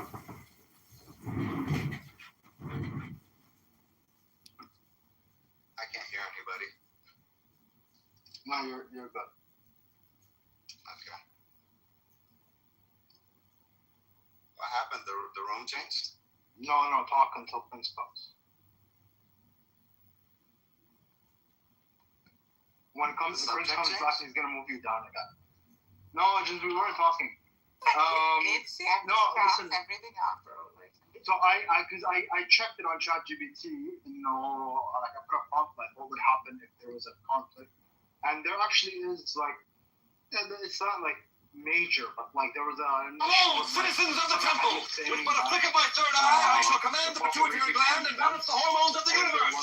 Witness! Oh, that is definitely not the spell book. Hey! Oh, citizens of... I sit still and listen to my own breath. I can feel the switch inside my head. The hypothalamus lights up first. I haven't found this glowing map of the... If you want to get polemical, we can use the one with the hadith that was being affected by Sahar. The Quran says that no Sahar shall touch him, right? No. We're not talking. We're saying that like if you have a hadith that's ahad, and you have a hadith that's mutawatir, and there's any kind of conflict between the two, you would go with the mutawatir as opposed to the ahad, even if both of them are sahih. I mean, it just makes sense. Yes, but you have to, because when you have two contradictions, you're gonna just take the weakest evidence. That's illogical. Like that would also be the explanation of HCM for like Jesus being crucified, right? So HCM will say that because the testimony was so much, like that thousands of people, whatever, witnessed it, therefore it is true, right? And similarly, like the testimony in court is evidence. So the more, the merrier. And that would hold true for like hadith or anything as a principle that would hold true. So like these people just don't want to engage like I don't know in truth. Again, read the fucking contradiction. Read our statement. Show me. Hey, why are you being disrespectful? You can just engage. No. Like this is why like I don't hold to any of this. By the way, none of this matters to me. If you're having like an academic discussion, none of this, I don't own anything, I don't hold to anything. The entire conversation was just entirely bad faith, Prince. Yeah, it's not based on prejudice. You assume that I'm lying. You assume that I'm taking a shitty 12-er position. In fact, he doesn't take any of this, and neither do I. It's actually, in fact, you lied against me because I didn't make the claims that you said I did. You didn't even listen. You just got defensive and emotional. محمد انت بحراني او عجمي؟ هولي يعني انت سني؟ نعم.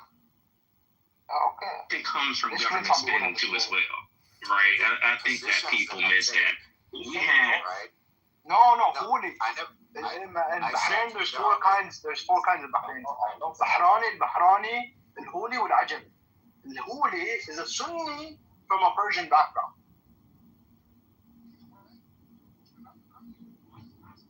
Anyway, backgrounds are irrelevant in an academic conversation. I only care about the academics. This was supposed to be an academic conversation. But I told him I don't hold to any of these. Can you guys hear me? Hello? I mean, at this point, I'm not even sure if it's worth listening to you. Yeah, bro. Bro, these sentence keep saying that. No, we can't hear you anymore. I don't hear them.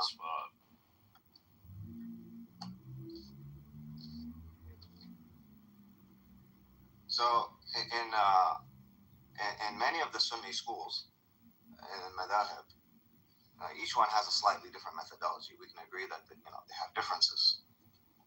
But when there is a singular ahadith, a ahad, even if it's sahih, if it's ahad, then you can accept it, but it does not apply necessarily to, for example, positions of aqidah, positions of theology. Within the Salafi school, however, that's completely different. So we can agree that we have a very different methodology, and that's just a fact. I don't accept that a ahad hadith can be compulsory, that we must take it, even if it is sahih. and especially if it contradicts a mutawatir hadith, then I'm going with the mutawatir.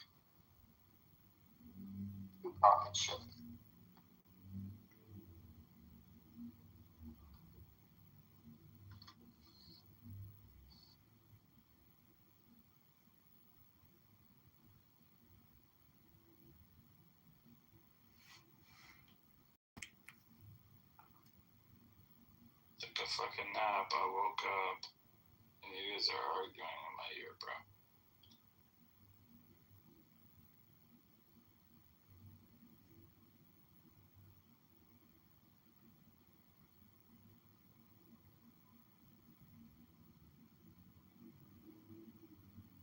I can see, like, if you hold a position, right, how emotional this can be, or like close to home this can be.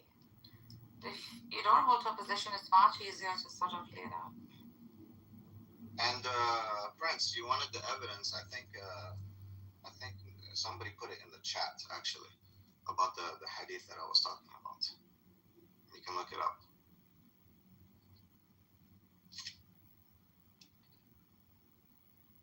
Dude, remember those guys used to do these polemical arguments, Muhammad? I really hate polemics. I really do.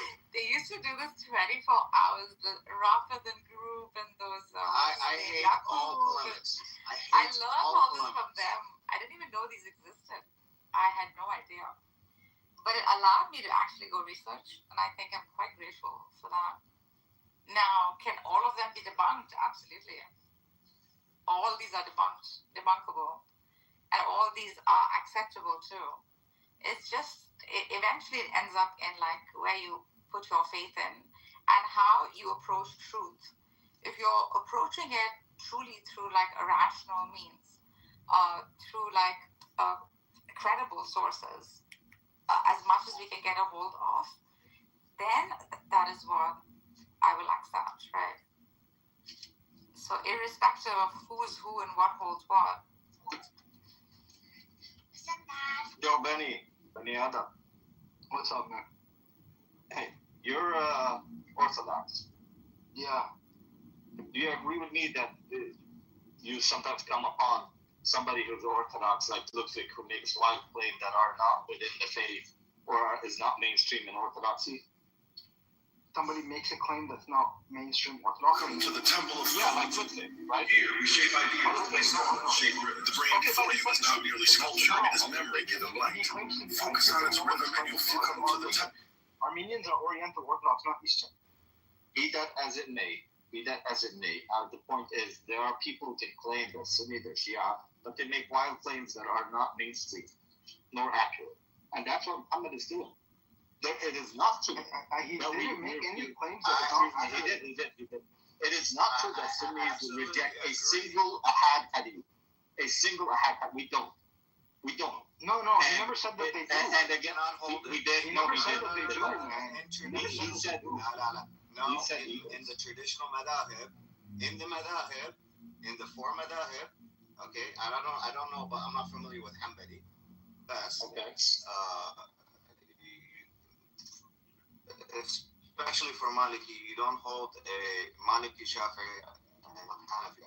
You don't hold necessarily that a singular hadith can be forced as the aqidah. You can accept it, but it does not become necessarily a aqidah. Who said it's who said hadith is aqidah to begin with? Are you crazy? Do you know what aqidah is? Bro, this guy could just throw words and think it's gonna stick because he argues, because he debates with non-Arab Muslims. Aqidah has nothing to do with hadith. Are you crazy? Yes, Aqidah has nothing to do with hadith. No, it doesn't. Okay. Yalla, bring the proof. Yalla, bring the proof. Maliki and the Hanafi, the hadith is a part of Aqidah. All right? It does have to do with it. It's part of Aqidah, but you claiming that the hadith is the Aqidah. You're making. You keep making stuff up. Okay, that's what I want to know. Did you or did you not stuff up about? Excuse me. Did you or did you not claim that Anas bin Malik? Yeah. It's a Samhan, not a smack. Yeah. 1 second. The Prince. Can you hear me? Yeah. Hard to hear you, bro. Listen, guys, don't cuss and chill out.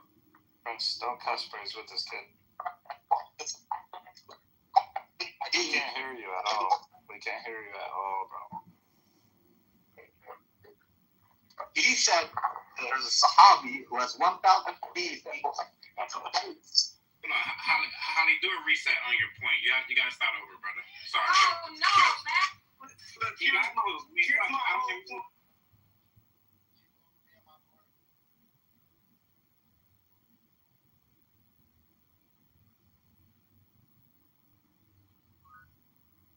Where he was sitting, and there was more than 6,000 people in the room. So Lion points out, I forget, I think it was in the 13th juz. I forget the surah was pointed out. Allah says that if Allah chose, that was the Christ. Some of them said that was the Christ in 1818, and then we say that no, that prophet like Moses there isn't Jesus. It's not him. He's not the final.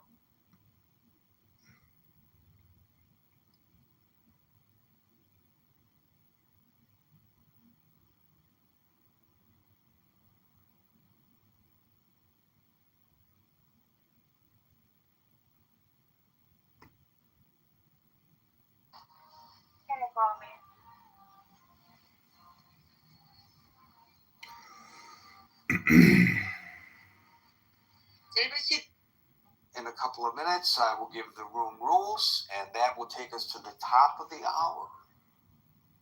And Gary's opening salvo, which hopefully will encourage you to come up to the stage and join Alan and I here. Brian, welcome to the room.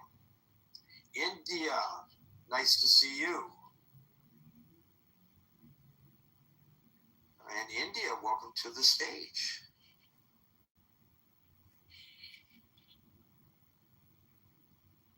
India, are you in India? Yes, I am in India, Gary. Yes, you're an Indian girl, and I can tell that you're in India. Sarah there is also in India, so wave to each other. I just saw a very interesting story that made me sit up and take notice about the various Jewish populations in India that have been there for centuries, and how they were formed or where they migrated from. And apparently, according to this piece that I neighborhood, it was really quite interesting. It was a great interview. Let's see. Well, before I welcome other people to the room, it actually is time for the room rules. We are here Monday through Friday from 5 to 6 p.m. New York time. Top of the hour, I give my opening salvo, which hopefully will encourage you to come up on the stage and join Alan and India and me. Or anytime in the next hour, something is said on the stage that piques your interest and makes you want to participate. Raise your hand and you will be invited onto the stage as well. Or you can come up now in anticipation of what you might want to say based on the topic of the room. I call people in the order in which I see them on the stage, which may not coincide with the order in which you see yourself. So if it appears that I have skipped over you, worry not. It just means I see you further down in the queue on my handheld device than where you see yourself on yours. I always get to everyone who's on stage and in queue. Generally speaking, after people speak, they are removed from the stage to the audience. This is not punitive in nature, but a way to make it possible for yours truly to continue to maintain that aforementioned queue, not lose my place, basically. If that happens to you and you want a second go at it, raise your hand. Time permitting, you'll be invited back on the stage for a second opportunity to speak. Because we are here from 5 p.m. to 6 p.m. New York time at about 5 minutes to 6, we will no longer be inviting people on the stage, but if at the 6 o'clock hour you are on stage and in queue, we will go into extra time to give everyone in queue an opportunity to speak. Marshall, welcome to the stage. Unlike many of the other rooms on Clubhouse, in the Critical Thinking Forum, we speak one at a time. We do not interrupt one another. We treat one another with a degree of decorum and respect, even when we vehemently disagree.